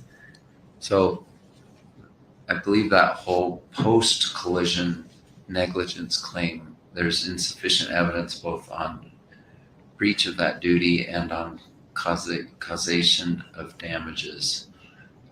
Let me address it when you make your motion. Okay. So what he's asking for here is he's basically saying that post-collision negligence he should get a directed verdict on that issue. And what that means is that he basically says that question should not be put to the jury. And the post-collision negligence is Paltrow leaving the scene of the accident. And so basically he's saying like that didn't actually affect his damages. It wouldn't matter if Paltrow had stayed. They knew who she was, so they didn't need to identify her. And also other people were providing care and attention. It wouldn't have mattered if she'd stuck around. I think it's a decent argument. I think that the judge may go along with it, but may not. I can't say it's 100%. I give him about 75% on that particular issue. Defendant's instruction 24 on spoliation. This is going to be big, folks, the spoliation. What's the defendant's response to their objection? Thanks, Your Honor. And as I understand your order, and this is important for the plaintiffs on closing, the court has precluded either party from commenting on it, on how this arose. So, for instance, I don't believe it would be fair for plaintiffs to say, hey, Mr. Owens in opening said that link is really important, and here it is. I wanted the jury to be advised that it came through my office. The member of the public identified it, was able to open it, and the court declined that, which is fine, but I don't want to be beat over the head with it. Now to the spoliation issue. So the first thing he wants to say is basically, I put a lot of time and effort in my closing to say the most important thing is this link. And then the link turns out to be a nothing burger. So he is quite correctly anticipating that he's going to get slammed with that in closing. So, yeah, that's what happens. But I mean, I'm torn on this one, right? Because he was supposed to have all of this stuff ahead of time. So, yeah, this is the danger of overcommitting on a point. But let's have a look at this next bit on spoliation. The GoPro is separate from the link. The GoPro came from a telephone call Mr. Sanderson made to his wife, his daughter, Shay, who testified. She got off the phone with him, believing there was a GoPro video, and she typed it to her dad. I can't believe this is all on GoPro. The plaintiffs have denied there was ever a GoPro. I think everyone agrees that if there were a GoPro video of the incident, that would be the very best evidence. I believe the defense has made sufficient showing that there's a possibility that there was a GoPro video and it was deleted, and that we are entitled to the adverse inference, if the jury were to find that the GoPro was deleted. Why not use the spoliation instruction that's in Muji's? That says if I find, which means the judge. So I don't think it quite works. And what do you mean by that? Isn't the wording of the Muji spoliation one? Oh, that's what you guys use. Yeah. I have found. I have determined. Thank you. I don't have it in front of me. So what he's asking for is a jury instruction about the GoPro, and the GoPro is a separate issue. I see. Why did he overcommit to there being a GoPro video? He didn't overcommit on the GoPro. He overcommitted on the link, and the link and the GoPro are separate issues, right? Because it was never said that that email was about the link. It was about the GoPro video. But what he's saying here is they're trying to work out an instruction for the jury about this GoPro video. And defense really wants this instruction to the jury. Plaintiff really doesn't, because what this instruction is likely to look like if the court agrees to it, and the court has kind of signaled that, they are likely to agree to an instruction along the lines of what I'm saying here, which is something to say, if you, as the jury, find as a fact that there was a GoPro video, then you may, not must, may determine that there is or apply an adverse inference, and by doing so basically conclude that the contents of that GoPro would have been harmful to the side that had it, which is the plaintiff's side. Now think about that one, right? If the jury finds that there was a GoPro, they then are entitled to determine that the GoPro would have been fatal to the plaintiff's case. And if they follow that line of logic and, determine that, then at that point, plaintiff is screwed if the jury thinks that there was a GoPro there. This is potentially the biggest issue in this trial, is does the jury think that there was a GoPro video? So that's going to be huge. They're going to fight over this instruction. Let's watch the fight. So it doesn't seem to work. Right. So they're working on the wording. Mr. Bueller, or I'm not sure who's arguing this, Mr. Sorensen, I think that there is sufficient evidence in front of the jury from which they could decide that there was a GoPro video. And so I think, and that it was in that your client had access to it. So I am inclined to consider a spoliation instruction, but not as it's currently written. I think it would have to be a permissive instruction. In other words, if you find that there was a GoPro, and if you find that it was destroyed, then you may decide that it contained information that was adverse to the plaintiff's case. In other words, it's not prescriptive. It's not requiring them to make that finding. They just can make that finding. Because there's different levels of spoliation instructions, and I think that's probably the least stringent. And as we understand it, Your Honor, I think so basically he's given the roadmap for what he thinks an instruction is going to look like. And the Hollywood attorney, I'm glad to hear I brightened your day a little bit. We've all had tough days in the sort of legal profession, so I'm glad to hear that. I've got a bunch of super chats I got to get to, but first we'll just sort of wrap this bit because there's some interesting stuff here. spoliation is a legal issue that you are supposed to determine, and so I don't know that it's a factual determination for a jury to find whether or not there was spoliation. I think there is in this. I mean, I think in this case, a legal instruction could be crafted that would allow them to make factual findings and apply it. So the issue here is that the spoliation is a legal question, but it's a legal question that has to be based on facts. And so the way that typically is going to be done is that the jury gets an instruction as to how they make that decision based on what facts they find. So that's what they're looking to do here. Plaintiff really is not going to like this at all. Is that, as we understand it, the factual findings are just Shay's written email. Those are the facts that would support So far, a finding, right?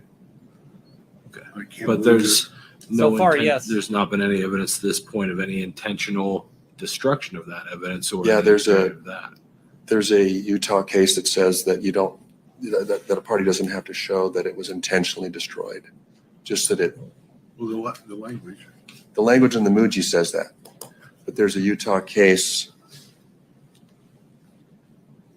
Let me see if I can find it. So the Muji, I believe, is the Model Uniform Jury Instructions. Muji.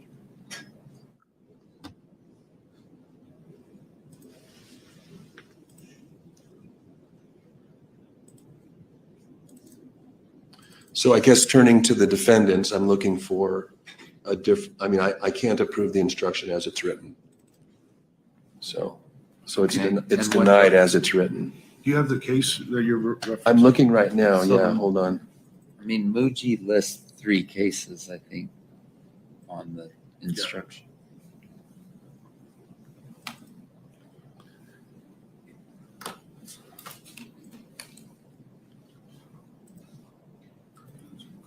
Now, I'll tell you where I'm kind of landing having watched this.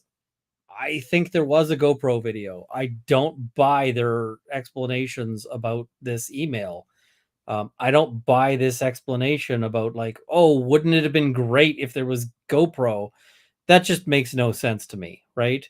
I don't buy it based on the language, and I found their explanation to be entirely unbelievable. And if you do believe that there's a GoPro video there, of course you'd present that if it shows what he's thinking, right?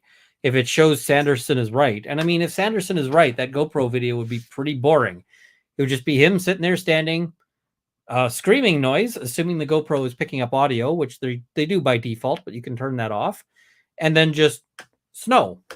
So like that would be a pretty simple video, and that would be the end of the case, right? If plaintiff had that video, that would end the case.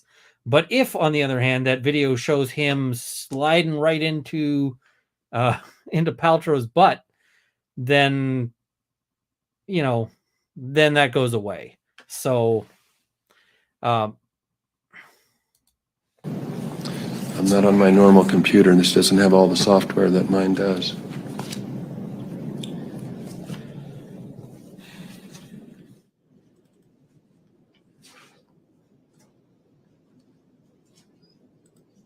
So now they're looking for a All right, case. let's see.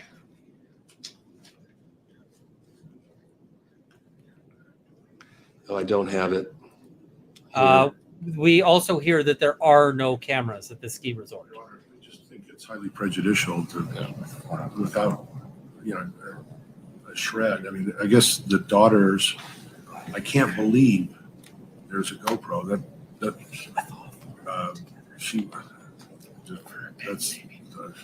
I understand. He's like, I understand your argument, but also your argument So is mostly that it one's sucks for denied you. as written.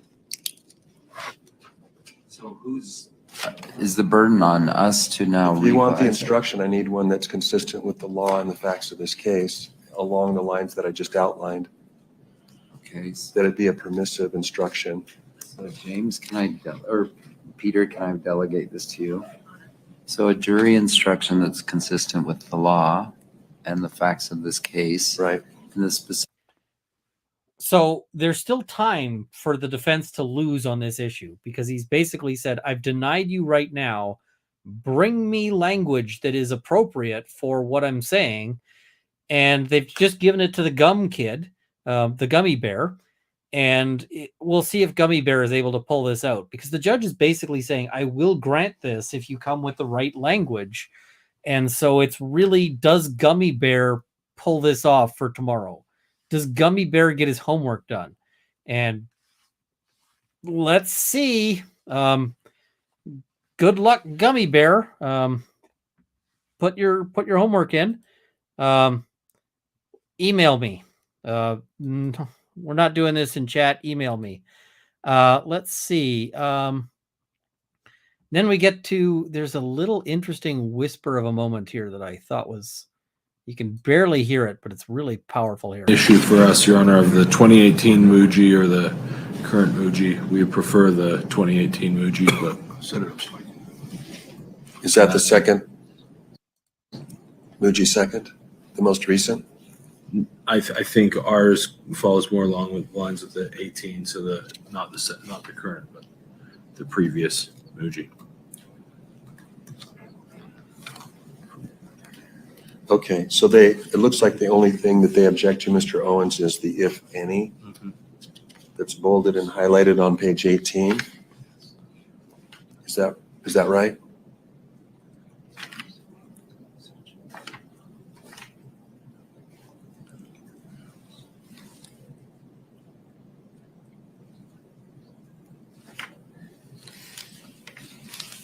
I don't have the old set. I mean, I would go with the new Muji as the current state of the law, which law I don't like, but it is the state of the law.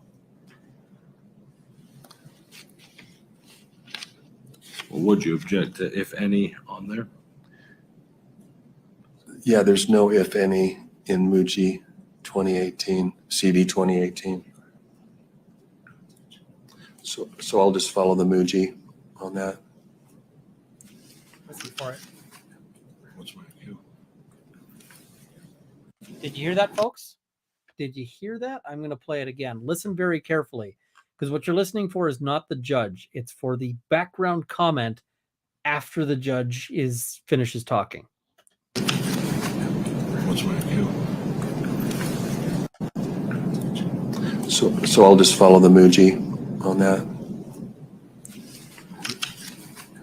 What's my view? Now, I don't know if he says that's my appeal or what's my appeal. I think that's a really bad sign for Sanderson, because right now, plaintiff's counsel is clearly thinking about appeals. Even if, whether they say that's my appeal or what's my appeal, like however you hear that is basically saying they are thinking they need to appeal this. They want another trial. That's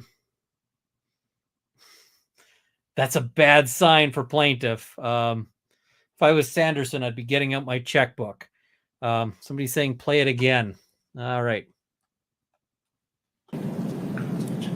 So I'll just follow the Muji on that. What's my view? I think it's what's my appeal. Yeah, it's that's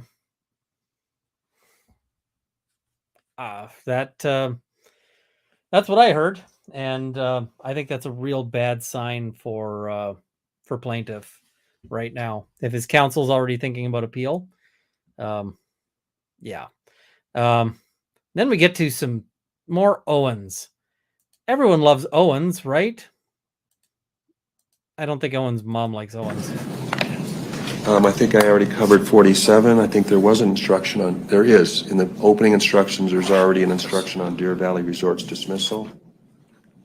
May I comment on the animations briefly? Sure. Your Honor, we had 7 20-second animations. Not all have come in. I wanted them all in.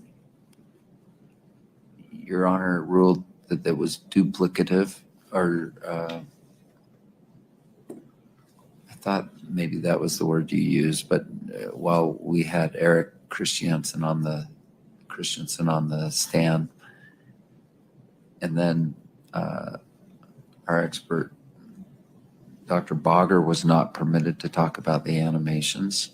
So, and I think our witnesses tomorrow, we're not going to be able to probably get the animations in through them.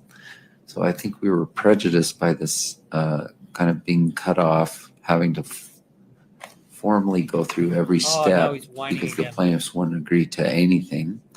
And then, so I do feel like the defense was prejudiced in not being able to introduce all of their animations through the expert, or excuse me, through Eric Christensen and our Mr. Bogger today.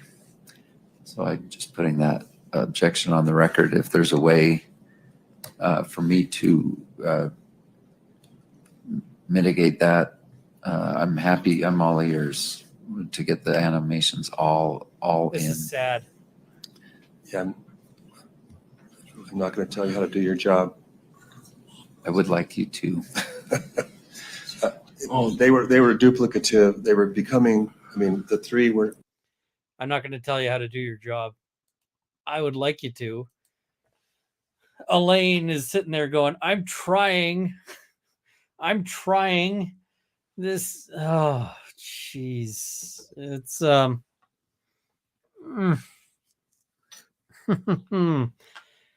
yeah, I'm astounded by that. Like, this is televised, right? Go over 30 seconds or a minute, or depending on the questioning that's going on with the witness. Or in this case, you'll probably be in your closing arguments, right? Hopefully. Yeah, under this plan, I will be giving you 5-minute warning while you're in your closing arguments. and this includes their rebuttal time. Yes. And if we go over, we don't get a closing argument. Right. Your Honor, one other question. I mean, So I'm going to give props to that plaintiff's lawyer there. So if we go over, we don't get a closing argument, right? Right, says the judge. Well, who's more likely to go over? Who's the one who's having trouble managing time? Oh, right. Owens is the one having trouble managing time, and Owens might just manage to screw himself out of a closing. Whew. That'll be spicy if that happens. not making a prejudgment here, but if I apply the rule strictly, yes, when your time, half your time is gone, if you haven't given a closing argument or you're not done with your closing argument, theoretically, you'd be cut off at that point. I don't want to have to make that decision, or I don't want to have to cut you off. So I'm hoping that you'll figure it out. It's nice that we're even talking about like how to do closing argument. That means our trial's coming to a close, which is lovely. The judge is one tired way of this too. James Egan and I have split the case up is I've focused on liability and he's focused on damages. Is there any objection if we choose to bifurcate those issues in our closing arguments? In the past, when I've been asked that, I've allowed it, as long as they do truly bifurcate between damages and liability. And you guys can do that too. So basically what he's saying is they can split their closing. So Clark Kent might do half the close. Owens might do half the close. This would be an excellent move for defense counsel, because any half that Clark Kent is doing is a half that Owens is not doing. So that's fantastic. Although I would just give the whole close to Clark Kent. I would give the whole rest of the trial to Clark Kent, but they're not going to. Plaintiffs have been given the same extent of that, right? So they both get to do that.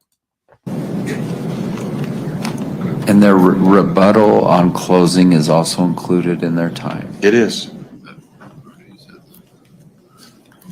As much as I whine about this, I actually kind of like it. Can the parties, let's say at the end. As much as I whine about this, I actually kind of like it. First of all, yes, you do whine about this so much. And second, I feel like we just got a little bit of insight into like what he does at home. And I I don't want to kink shame, but Owens makes it hard. So, as much as I whine about this, I actually kind of like it. It's like, oh, dude, why are you? Why, Owens? Why are you Owens?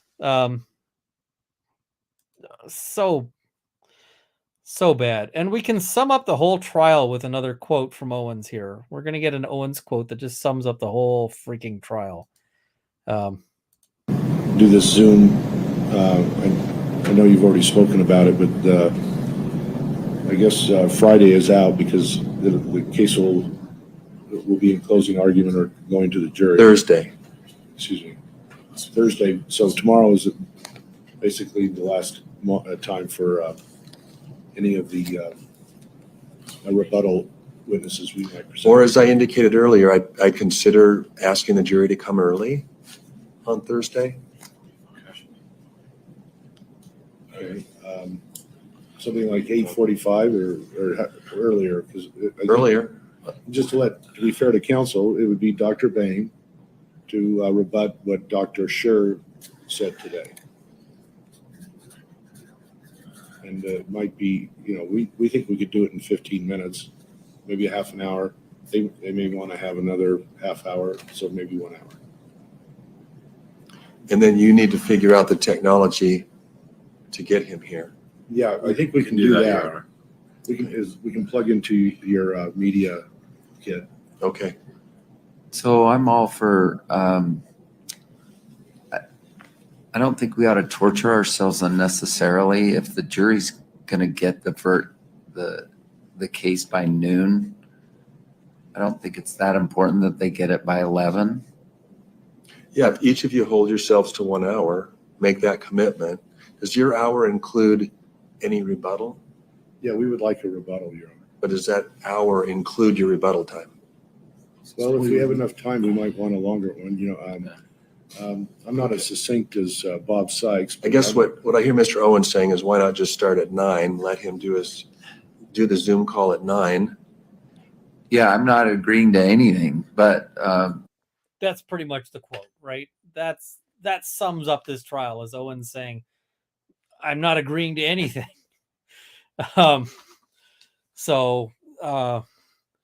This is good night, track 2. Good to have you there. But yeah, so a lot of people. I also want to address. Owens gives a big list of potential witnesses, and he sort of goes through a bunch of stuff, and ultimately what he says, and I think this is the part that's going to, he's got this big list of experts he wants to call. And then he said, if there's time, I want to call Jenny. And personally, I would be thinking I want to call Jenny first up. Like, I would want Jenny right away because, I mean, from what we've heard, Jenny's testimony is quite possibly really spicy. So I would want to hear from Jenny. Like, why would you bury that under a... So, Owens, if you are listening to this, first, you should be getting some sleep because you got to be up and at this, and again, in a very short time. But second, Jenny, first thing, 8 o'clock in the morning, Jenny, do it. Like, oh. So, now the other thing there is, people have said, wait, didn't plaintiffs close their case? And they did close their case on the record after the jury had left. So plaintiff's case is closed. And the reason why they closed their case is that Owens said, I'm done with my cross of Sanderson. Now, I think there's going to be an argument because they basically said, so you're not going to hear from Sanderson anymore? And he says sort of, yeah. But he also said, hey, if I call Sanderson again on my direct, I can ask him leading questions, right? I can cross-examine him. And the judge said, yeah, sure, he's a party. So what I suspect is that there's going to be a fight when he says, I want to talk to Sanderson. And then they're like, wait, you said you weren't going to cross Sanderson. And he's like, oh, I'm not crossing Sanderson. I'm calling Sanderson on my direct. There's going to be a fight over that, I predict. So, but yeah, he said he was done with his cross of Sanderson, and therefore the plaintiff side says that they were closing their case. And so people have said, how can they bring Boehm back? Well, they can bring him back as a rebuttal witness. So that is, that's the thing. And I'm just going to address this before we get to super chats. They've already said Jenny won't testify in person. So unless they have an abundance of time, I think reading her depo would be a waste of time because they've already referenced it so much. No, this is why they need to bring Jenny in. Because otherwise, if they don't bring Jenny in, all of that stuff is just hearsay. And it's not in for the proof of the truth of its contents. So they need Jenny to have all of that stuff in as actual evidence. And yeah, it might be just reading her depo, but read the depo. Like, do it. It's important here. So we need to see some Jenny because I think that's a big deal. And I think, honestly, at this point, the jury is going to want to hear from Jenny. And if the jury doesn't hear from Jenny, they're going to wonder, why aren't we hearing this, right? And I see people saying, I thought they didn't subpoena Jenny. I don't think they mean that they're going to bring Jenny in person. Like, I don't think we're going to have live Jenny. I think we're just going to have a depo reading.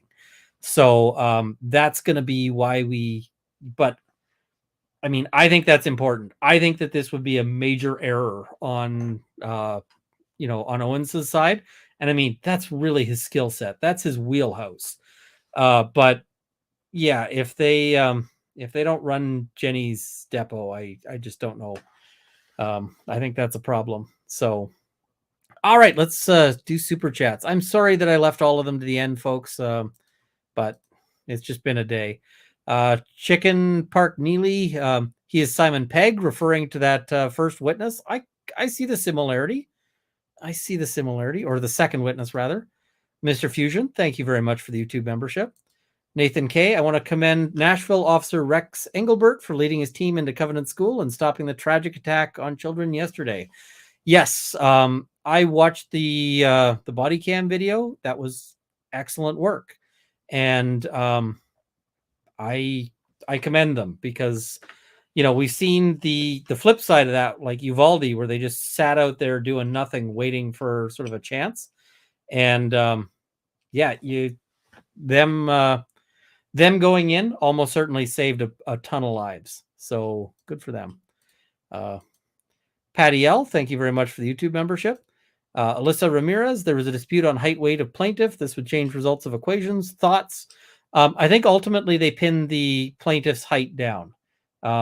They've said that his height and weight changed, but I think they pinned it down to the same numbers he'd given in his depo for at the time of the trial. That's a great novelty account there. Smash the like button now. Awesome. Normie, love this expert. I was blown away with his physics knowledge. Yes, I really like this expert. And I think he's going to be tough for Dr. Egg. But I want to see how Dr. Egg deals with it. Nikki Lewis, thank you very much. That's much appreciated. Heart-shaped Isle, did GP pay for all this or her insurer? If she paid for Owens, she's going to be pissed. He's had to land the plane twice now. Sticky notes from her. Yeah, I would not be super thrilled by his performance, so we'll have to see. Barney Cat, Chemistry Maths was my undergrad. I love this. Awesome. Boppet, his math works for me, but then again, I have a degree in engineering. So I guess the flip side of that question is, did Dr. Egg's math work for you when you've heard from this guy? Dr. Diagram, I've been calling him. Tim Harris, anyone who makes acts like metric is more scientific, doesn't understand science. I mean, I'd agree with that, although metric is a lot more convenient, I say, as a Canadian. U.S. measurements always seem weird to me, but I mean, of course they would. They're foreign. Slim Jim Slim, his writing is so small. I hope the jury can see. I suspect that the jury is going to get handed that as an exhibit. John O'Rourke, I'm 50-50 following, but I did take biz stats, calc 2, and physics in college. Great question, Ian. He's extremely believable. Is that better? I think it is. I'm just going to remove our little Owens with a tongue out. There was some annoyance at that, so maybe I'll mix up that picture and, get something else in there. Ryan Man YYC, when my company told me they use imperial units, I asked if they needed me to show them how to make fire as a first task. Now, it should be noted, he's in Calgary, so here in Canada, we're on metric, so it would be unusual for a company to be using imperial units, unless they deal entirely with the states. That's an exception. Bryce Klippenstein, no models are correct. Some models are useful. Yeah, I mean, no models are going to be perfect, right? Law and Lumber, loving the recaps. Dear chat, if you like the recaps and want to support Ian, here's the best way. 1, like the video. 2, subscribe. 3, engage in chat. YouTube algorithm likes that. And 4, ask questions. Also super chats, only if you want and are able. I agree with that. Lots of people are having difficult financial circumstances. If you are not in a position to, be able to make a super chat because you don't have, excess spending money, which is lots of us. And I mean, this is purely a luxury purchase, right? So if you look after your families first, right? So that's important. Runkle and Rob, best email address, runkle@thebailey@gmail.com. It's also in my about section there. Have some interesting information on normal pressure hydrocephalus. I would love to read it.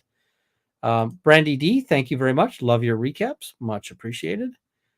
Law and Lumber. I think Ian and I might need a whole separate ADHD channel. Random Thoughts with Runkle and Rob. This might work. Lol, thoughts. I think that's a great idea. I'm going to hassle Rob and say we got to make that happen. Penny Ottawa, love your comments. Thank you very much. Nicholas Starro, that's Twiggy, not Paltrow, and WTF. That was with regards to the stick figures. So, yeah, it was a little bit of a weird thing. Christina Ward, thank you very much for the very generous super sticker there. Much appreciated. Pam Running, simple explanation, but the other doctor also explained the angle of rotation. There is an X and Y component. Yep, they did talk about that a bit. Jim Green, Ian, would this be allowed in a Canadian court, Alberta or Ontario? I think that the animations, there's case law to say basically the animations are a problem, but the rest of the testimony, sure. I actually think that that it would be a thing there. Terry, I try to bring up non-paid chats. It's just there's a lot of them today, and there's a lot of stuff going on. But I will try to answer questions. So, yeah, we'll. I do try to answer questions as I see them. Carol's Dark Sarcasm, thank you very much for the super sticker. Much appreciated. Misty Harris, I vote yes for Rob and Ian to do an ADHD channel. I love the idea. Sonia P, this is a $3 million lawsuit. Oh my God, no words. Yeah, it's a thing. Trufflehound, well, this is one way to get folks into physics or get them out of physics. Koru, I see a member chat there. Lots of fun, Ian, in chat. Thank you. Thank you. Opposite of amnesia, can they cut Dr. Egg's pay after he's proven wrong? No. The simple answer is no. They're not going to cut his pay. He's going to get what he's gotten, and that'll be the end of it. They might decide not to hire him again, but yeah. Sonia P, thank you very much for the YouTube membership. And Emma Z, thank you very much for 5 gifted memberships. Much appreciated. And I assume the recipients appreciate them as well. Brandy D, thank you very much for the super sticker.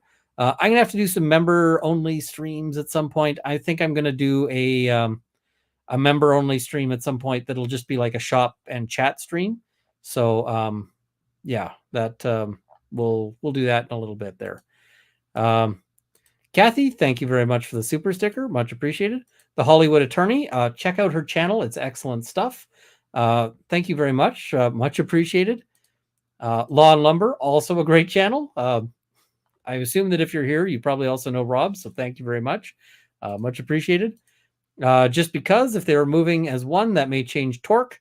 And so what they're referring to is if like the two grab on and start moving as one object. Yeah, it might well. This is Philip Martin. Witness is thinking you can't be this dense. Yeah, the witness was definitely sort of having some thoughts along those lines. I see here because of Lawyer You Know. I love Peter's content. I think we lean a little bit differently as to sort of angles on this one, but I love watching his stuff in part because I don't always agree with it, but I always like hearing how he got there. I never sort of come out of this and go, hey, is this a situation where, I never sort of go, hey, this is crazy. It's like, no, this is something I got to think about. So Equality says, I only do a member chat to see if Ian sees it. I don't see it, but I've got a helper who is catching them. So teamwork. Ryanman YYC, put that board in a room with 2 engineers, and in 2 hours, there wouldn't be a square inch of usable space. Yeah, engineers, Professor of Logic playing catch up. I saw this drawing in a bathroom stall once. I believe it was a how-to manual. I love it. That drawing was fun. Professor of Logic, this lawyer doesn't get that the appropriate response if you didn't understand mathy people is to pull their underwear over their head. I mean, he just gets trounced. The Hollywood Attorney, hit the like and show Runkle the love, please. He's so smart and funny. AF, thank you very much. Nicholas Starro, Your Honor, I would like to report a murder of Mr. Sanderson's case by his own attorneys. I mean, they're trying real hard. They're trying so hard. I think the problem is that ultimately they have bad facts. And every lawyer looks great when you have good facts, except Owens, who somehow manages to have great facts and still look terrible. It's real talent, actually. Owens is impressive in that specific regard. Professor of Logic, he should have just gone up and started doodling cats and stuff. Would be a better cross. I'm just picturing it. He's like, what do you think of this? And it's like, is that a dog? Did you just draw a dog? It's like, can you explain this? No more questions. Like, that would have actually been a better cross. John, so are we going through the entire multiverse of possibilities? How long is this trial? Yeah, I mean, everybody always, when you've got nothing on an expert, you always like to go, is this possible? And they're like, I guess. It's not likely, but I guess. And so that's sort of where that's going. The Hollywood Attorney, please support Ian and his ability to make us laugh. Hit the like and don't drink any liquids while here. It will spew everywhere. Lol. It's kind of, I enjoy this. It's fun times. Pamela Bradley, I can't get past Terry never coming to court like it is beneath him. I mean, I don't know what's going on with him, right? But it doesn't look good. I would not do that. Chris Mullen, thank you very much for the member chat there. 6 months. Woohoo. Thank you very much. It's much appreciated. JJ Doyle, 13. I did know he was going with this.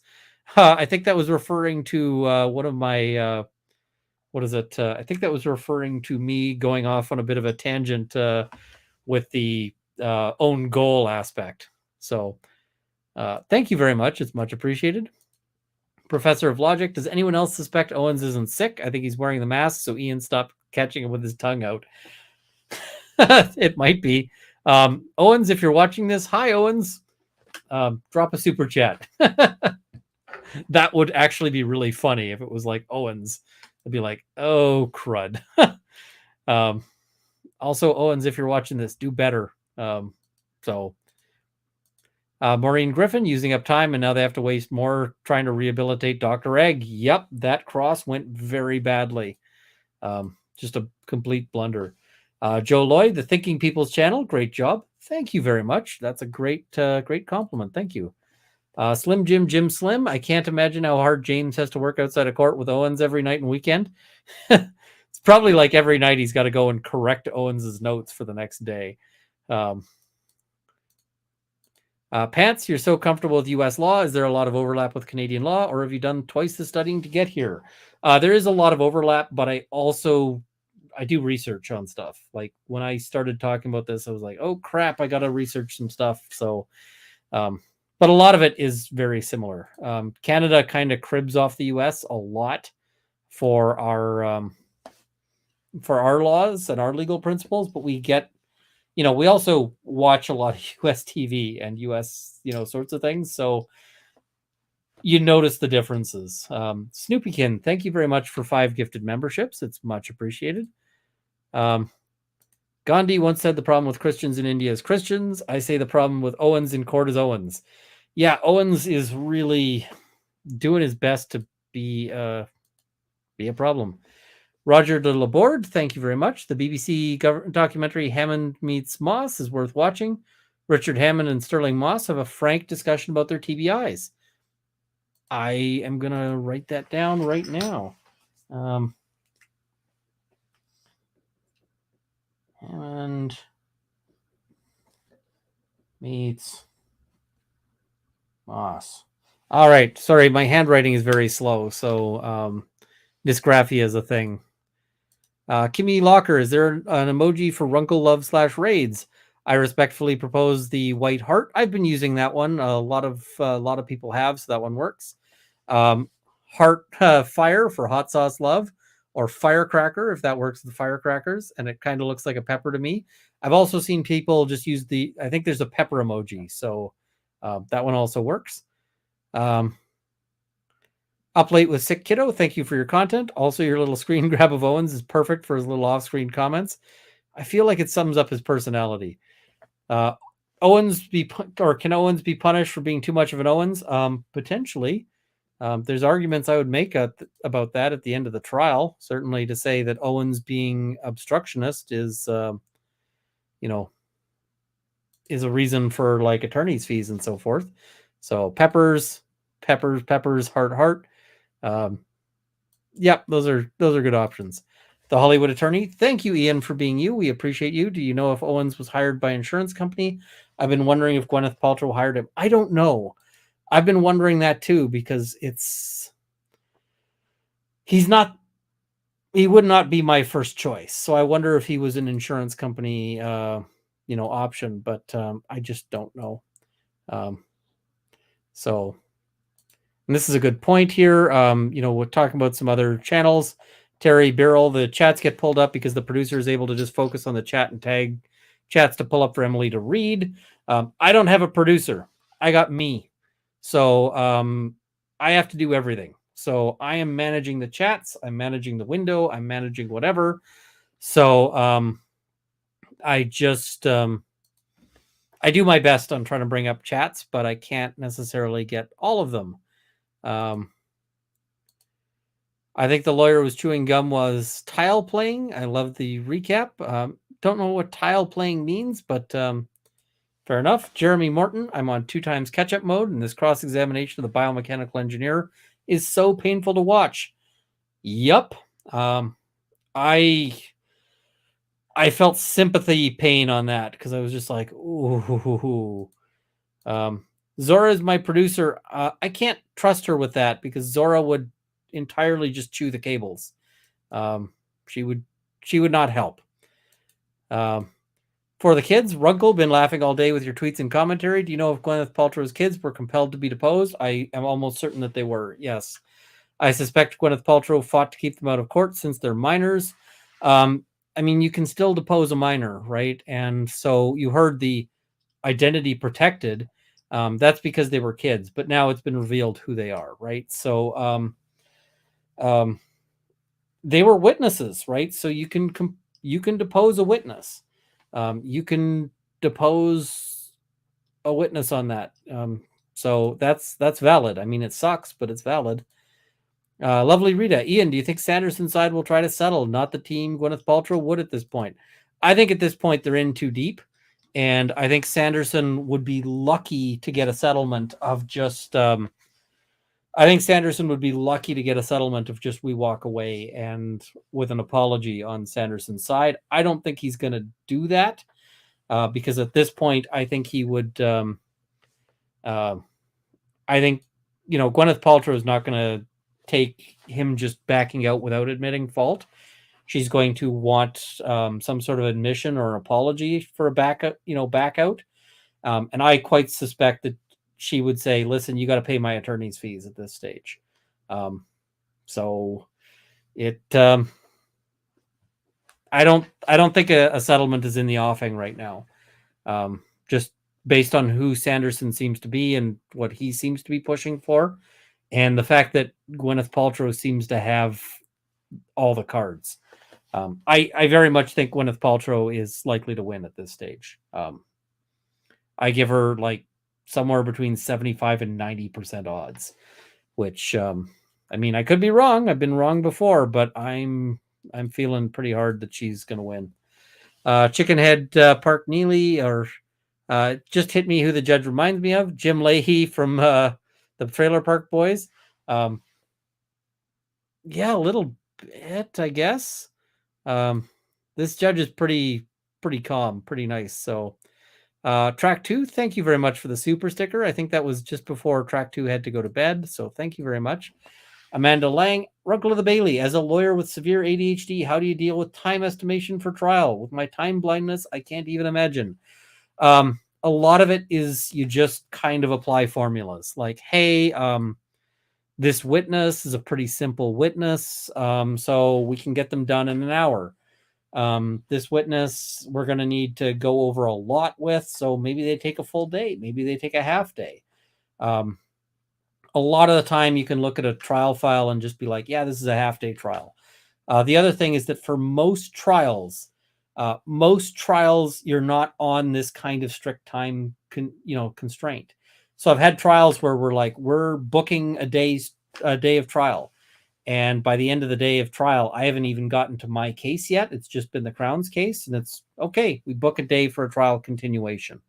So, usually you're not under this kind of strict scrutiny, but I mean, it gets more strict with a jury. And typically the way you do that with a jury trial is you book extra time. And if you don't need it, then okay, you don't need it, but you don't want to have too little trial, or too little trial time. So yeah, that's sort of how that goes. Here for years. Thank you very much for the super sticker. Much appreciated. And that is a creepy eyeball. Bop it. Dr. Egg was a no for me. I liked him at the time. I'm liking him less now, which means that the defense expert was effective. Chris Mullen, thank you very much for the super sticker. Vicky Wade, thank you very much as well. Post Woke World, does anyone have more patience than this judge? I think not. I have no idea. This judge is so good. I really, really like this judge. Really, really like this judge. I've appeared in front of a lot of judges. This judge would be top tier, period. Right? So amazing judge so far. Samantha Steina sending in a super chat just to keep you up longer since I had to stay awake so late to watch this. Lol. Fair enough. It's not too late. I'm a night owl. I will probably stay up a little longer. And then be tired tomorrow. Nancy Schroek, what will Sanderson do with his time after this trial is over? My only empathy towards him is this thought. You are wonderful to end my night of caring for my elderly mom. I don't know what he's going to do. I suspect he might be angry enough to appeal. If he loses, he might be angry enough to appeal. So did you catch it when Terry Sanderson's lawyer said Ramon's testimony was designed to... I didn't catch that. That's interesting. I'll have to see about that one. So Sanderson just cannot accept dementia, in my opinion. Settling would mean accepting that, and he can't. My grandpa had a very similar decline without a ski crash. I know there's plenty of people who've had family members who just change, right? And it happens. And it's tragic. I mean, sometimes you can't necessarily predict, right? Because sometimes people, depending on sort of how your brain suffers injuries or fails or, faults, it can change people's personality in a big way. If you look at the case of Phineas Gage. So Phineas Gage was a guy who worked doing railroad blasting. And railroad blasting is It was at the time a very dangerous pursuit because you'd have somebody who pours in the gunpowder and the ignition, and then somebody else would pour in sand, and then you'd tamp it down with something called a tamping iron, which is basically this rod, like this rod of iron, and then you'd run back and somebody would set it off. And the reason for the sand is that the tamping iron going through rock otherwise might shed sparks and throw them onto the gunpowder, which is real bad because at that point you've basically got a gun that you've built out of a mountain. You've taken a mountain and you've made it into a gun. That's a really bad thing. So Phineas Gage was doing this, and the guy who was supposed to pour in the sand failed to pour in the sand. So Phineas Gage drives this tamping iron in, and sure enough, a spark hits the gunpowder, and bang, it blasts this tamping iron, again, like a big gun, straight through his skull. So it drives a hole basically like that through his head.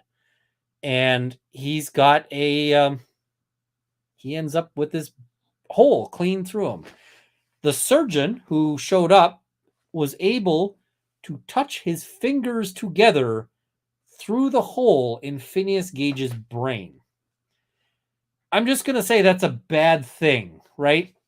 You don't want people to be able to touch their fingers through your brain. That suggests that you are in a bad stage. But Phineas Gage lives. He survives. And he's fine. Asterisk. Because when I say fine, he's able to, do all the things he used to do in terms of walking around, eating, talking to people, all of that stuff.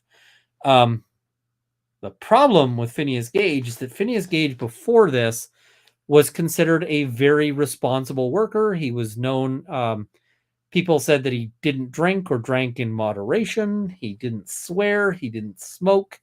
He didn't any of this stuff, right? And afterwards, Phineas Gage was an angry person, couldn't hold down a job. In fact, Phineas Gage, the only job he could hold down sort of intermittently was that he was able to basically be a carnival sideshow. He did that for work for a lot of his life where, people would pay money to sort of snark at the fact that he's got a hole in his head. And people described him as no longer Gage. They said, he was a completely different person. So brain trauma can change people's personalities, right? That is straight up a thing. So, you just don't know, right? And that can happen with, that can happen just with age. People's brain changes. That can happen with strokes. And sometimes you might have strokes and not know about it. If you have sleep apnea or if you snore really heavily, get tested for sleep apnea. Because one of the terrifying things, and this is something that like straight up scares me, is something called multi-infarct dementia. Now, what multi-infarct dementia means is that you have repeated strokes, and each stroke destroys a tiny little bit of your brain, but eventually you get dementia because you've had so many holes knocked in your brain by these little tiny strokes. And basically the way multi-infarct dementia tends to go is that a lot of the times it's connected to sleep apnea, because if you have sleep apnea, when you have an apnea moment, it actually spikes your blood pressure really high. And so you're a lot more likely to have those little micro strokes during an apnea moment. And it might be very transitory, but over time, and just think, isn't that freaking terrifying that your brain could be getting holes blown into it and you just don't feel it. And, it's only until people around you start noticing that things have been changing and going, what the heck? It's terrifying. So if you have sleep apnea, get that checked. And if you get something like get the CPAP, get all of that stuff, And the other thing is if you snore a lot, if you have a real sort of snoring, sort of, if people around you say that you snore terribly, get checked on the apnea, because that's, and I'm not trying to offer any sort of medical advice, but like, that's kind of my feeling. Talk to your doctor, see what your doctor says. But Ian Kinzel, solidarity from one Ian to another. Thank you very much. And great name. Erica Olson, question. Have you ever heard of a disbarred lawyer being allowed to keep practicing to clear their docket? No. Where I am, if you get disbarred or suspended, they appoint another lawyer to clear your docket. They appoint another lawyer to take over your practice. And yeah. And I see Mr. Fusion saying, make it sound easy. That's an 8-month wait in Ontario. I know. I did a sleep study myself, and it took months as well.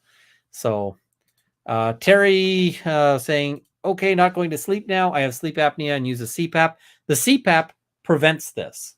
That's why the CPAP machine is amazing, because the CPAP prevents those apnea moments.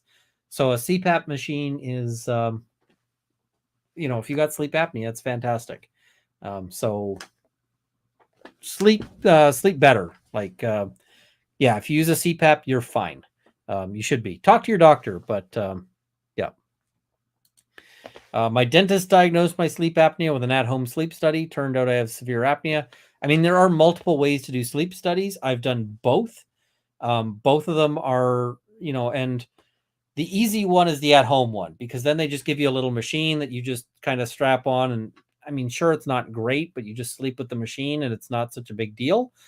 But the less fun one is when you have the when you have to do the full sleep study, and then you're doing this like at an unfamiliar place in an unfamiliar bed that's probably uncomfortable. You got wires strapped to you everywhere, and you're trying to sleep, and it's like, oh, good. Does anybody manage to sleep in this kind of setup? So maybe not so well. I didn't enjoy that at all. All right. We are out of super chats, but I will try to answer some questions. I was sort of powering through today, so I didn't really get to a whole lot of questions. So I'll just sort of see if there's any coming up here before I wrap it up here. I'm sorry to scare people with the sleep apnea stuff, because it is what it is. But the brain is a terrifying thing. That's just is what it is. So that's where we go. Runkle, is that the one where they attach a wire pad to the head? Yes, I had to do a sleep apnea study while wearing an EEG, and it sucked. Sucked real hard. It turned out I was okay, but yeah, they had me there for a while, and it took a while before I could get to sleep at all. And basically what the diagnosis was is, this is the funny part. So I do this sleep study, right? And, they've got me there for like a week. And so I'm there, and I got all these wires, and eventually at the end of it, they say, okay, well, you don't have sleep apnea. That's good. You don't have any of these other things. That's good. But based on your EEG readings and the difficulty you had in getting to sleep, have you ever considered that you might have attention deficit? And I just was like, dude, yes. Yeah. Runkle of the Bailey, who is wearing the GoPro camera? We have no idea. We don't even know necessarily if the GoPro exists, but it seems like it might. And that's a problem for Plaintiff, right? Plaintiff's kind of in a difficult position here, because if he'd said like, hey, one of the people in our group had a GoPro, but they effed off and I wasn't able to get it, then they would avoid this. Then they'd avoid this whole instruction thing. But instead, because what we've got is this thing of like, hey, the jury could believe that a GoPro exists, but ultimately there is no, that it's not there. So, like, what happened to it? They could make that conclusion. And I see people saying, did they not know you had ADHD? They did not. Half Irish is saying, question if we confirmed that Viva Fry and his GoPro were not there. Viva Fry is in Florida. I think he likes sun more than skiing. He got away from the ice and snow of Canada. So, yeah. Ian, did your doctors not do a health history questionnaire? So at the time, I was between doctors on my psych stuff because my psychiatrist from Vancouver had died, and he also had ADHD pretty badly, and his records were a giant mess, and his records were basically just lost in time and space. So I was in a position where I couldn't actually get my records over to Alberta for those to actually get looked at. So at that point, they were like, we don't really know if you like. So my ADHD was not properly being considered in that moment. So yeah, that they didn't know that one. They just were like, hey, what's going on? So all right. Could all the medical testimony affect Sanderson now, i.e. insurance, driver's license, etc.? It certainly could. I mean, if Sanderson ever gets into a car accident, he's going to have a hard time with all of this stuff being out in the public record. So, yeah. Could Sanderson choose to go with another law firm if he lost for the appeal? Sure. You can hire new counsel on appeal. It's often a good idea.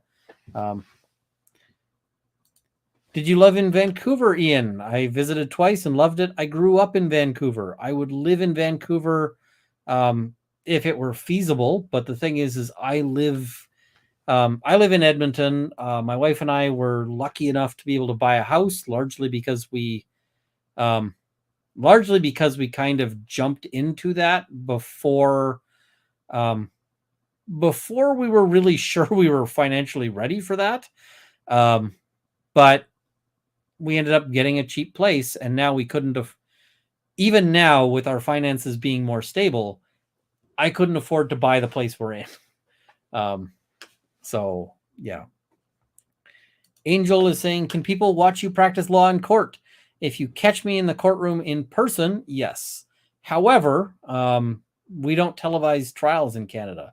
So the only place the only thing where you can catch me in court is I appeared at the Supreme Court. The case is RVGTD. And if you go on the Supreme Court website, you can search for it and you can watch me making arguments in front of the Supreme Court. I'm not conducting direct or cross of any witnesses because the trial's already done. So it's just doing an appeal. So that's all that one is. What's this? Catch Ian in traffic court when he gets a ticket. I usually just pay my tickets, but I don't get a whole lot of them. I see some people saying that they're in Sherwood Park and so forth. I see this. Runkle, seen one of your older videos today. Gotta say, you do look better with long hair. I get people occasionally telling me to cut it, but it is what it is. So, Nicole has ADHD. My husband has a mouth guard for snoring and apnea. It helps a little, but not enough. I'm in the basement. He's on the third floor. I can still hear him sigh. Doesn't help my ADHD/anxiety related insomnia. I know some people who have separate bedrooms. My wife and I don't have separate bedrooms, but we have separate blankets. And that was a game changer, I got to say, because separate blankets is huge. Because I have I've got a bad back. I've got all of this stuff. So when I sleep, I often sort of roll and take up all the blankets. And my wife doesn't like that for, reasons. Because she does not want to not have blankets. So us having separate blankets has been a huge game changer, because if I roll and take up all of my blankets, she's still good. So marriage pro tip: separate blankets. Like, you can stack them together if you want to snuggle. That works perfectly well. But separate blankets means that you don't have to, you don't have to do that. So yeah. People are asking if Mrs. Runkle made it home fine. She did. She went on a little trip. I had stuff. I wasn't able to make it to go along on that same trip, but she had a great time and she is back now. The puppies are very glad she's back. They were very, very much missing her. So was I. But the puppies, oh my God.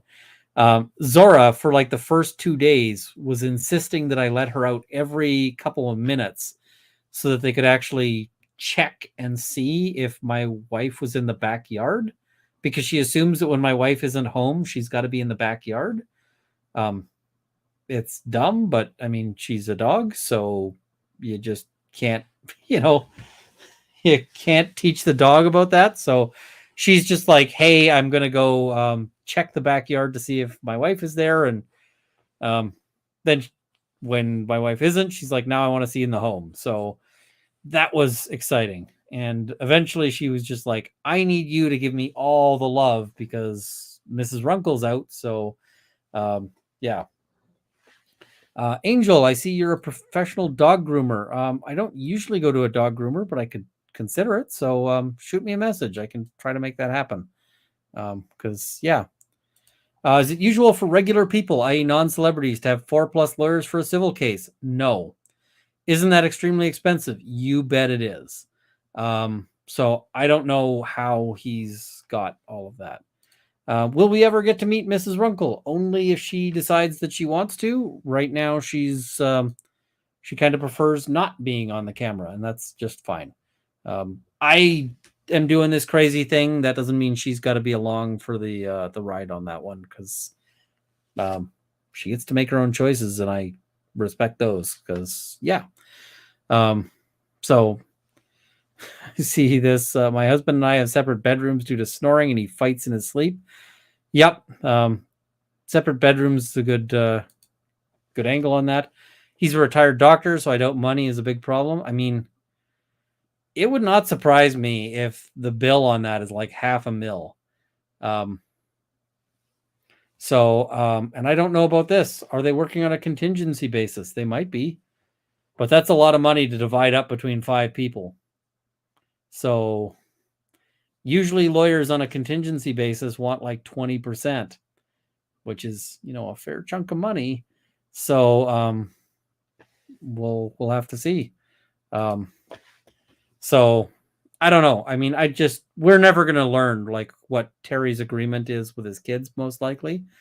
So, somebody else asked a question earlier that I didn't get to answer now. So, Sanderson is only seeking non-economic damages. And so we should talk a little bit, I guess, about economic versus non-economic damages. So economic damages are, in Canada, we call them pecuniary damages versus non-pecuniary damages, but that's just because we're being all fancy and using outdated language. So pecuniary just means monetary, right? So what economic damages are is anything you can put a dollar value on by just actually looking at the dollars. And so, as an example, let's say somebody right now is in the backyard and they blow up my car. The value of the car is economic damages, right? Because it's a car, it's got a defined value. You might argue over how much that value is, but it's a thing with value, right? And you might have economic damages in the form of lost work. If you, for instance, if somebody stabs me and I'm stuck in the hospital for 6 months and I can't work, well, then I've got economic damages from that loss of work, right? That is That's the thing, right? That's economic damages. But non-economic damages is all the other stuff that's really hard to put a dollar value on. Loss of quality of life. So let's say you've got somebody and they lose their hearing, right? And losing their hearing, it's going to affect their life, right? But the degree to which it's going to affect your life might depend on who you are. Let's say you're somebody who plays in a rock band.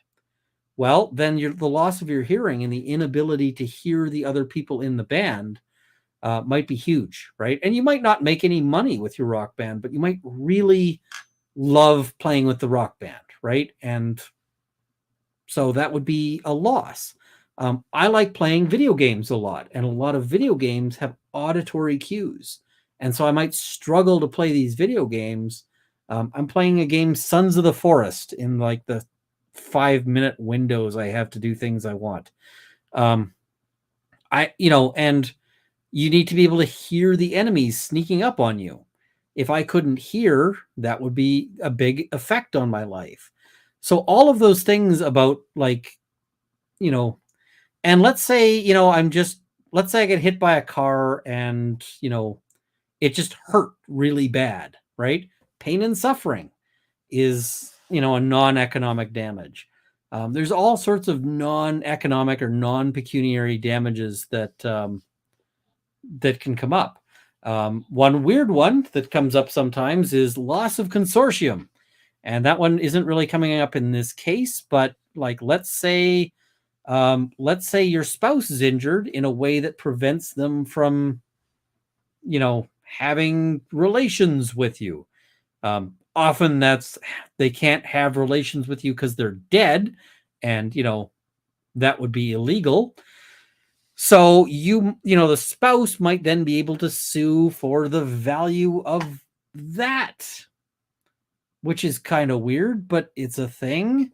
So all of those are the kinds of damages. I mean, I don't think he's looking for loss of consortium here, but he's looking for pain and suffering. He's looking for loss of quality of life. He's looking for those kinds of things. So that's really what this is about. Anna B, thank you very much for the 10 gifted memberships. So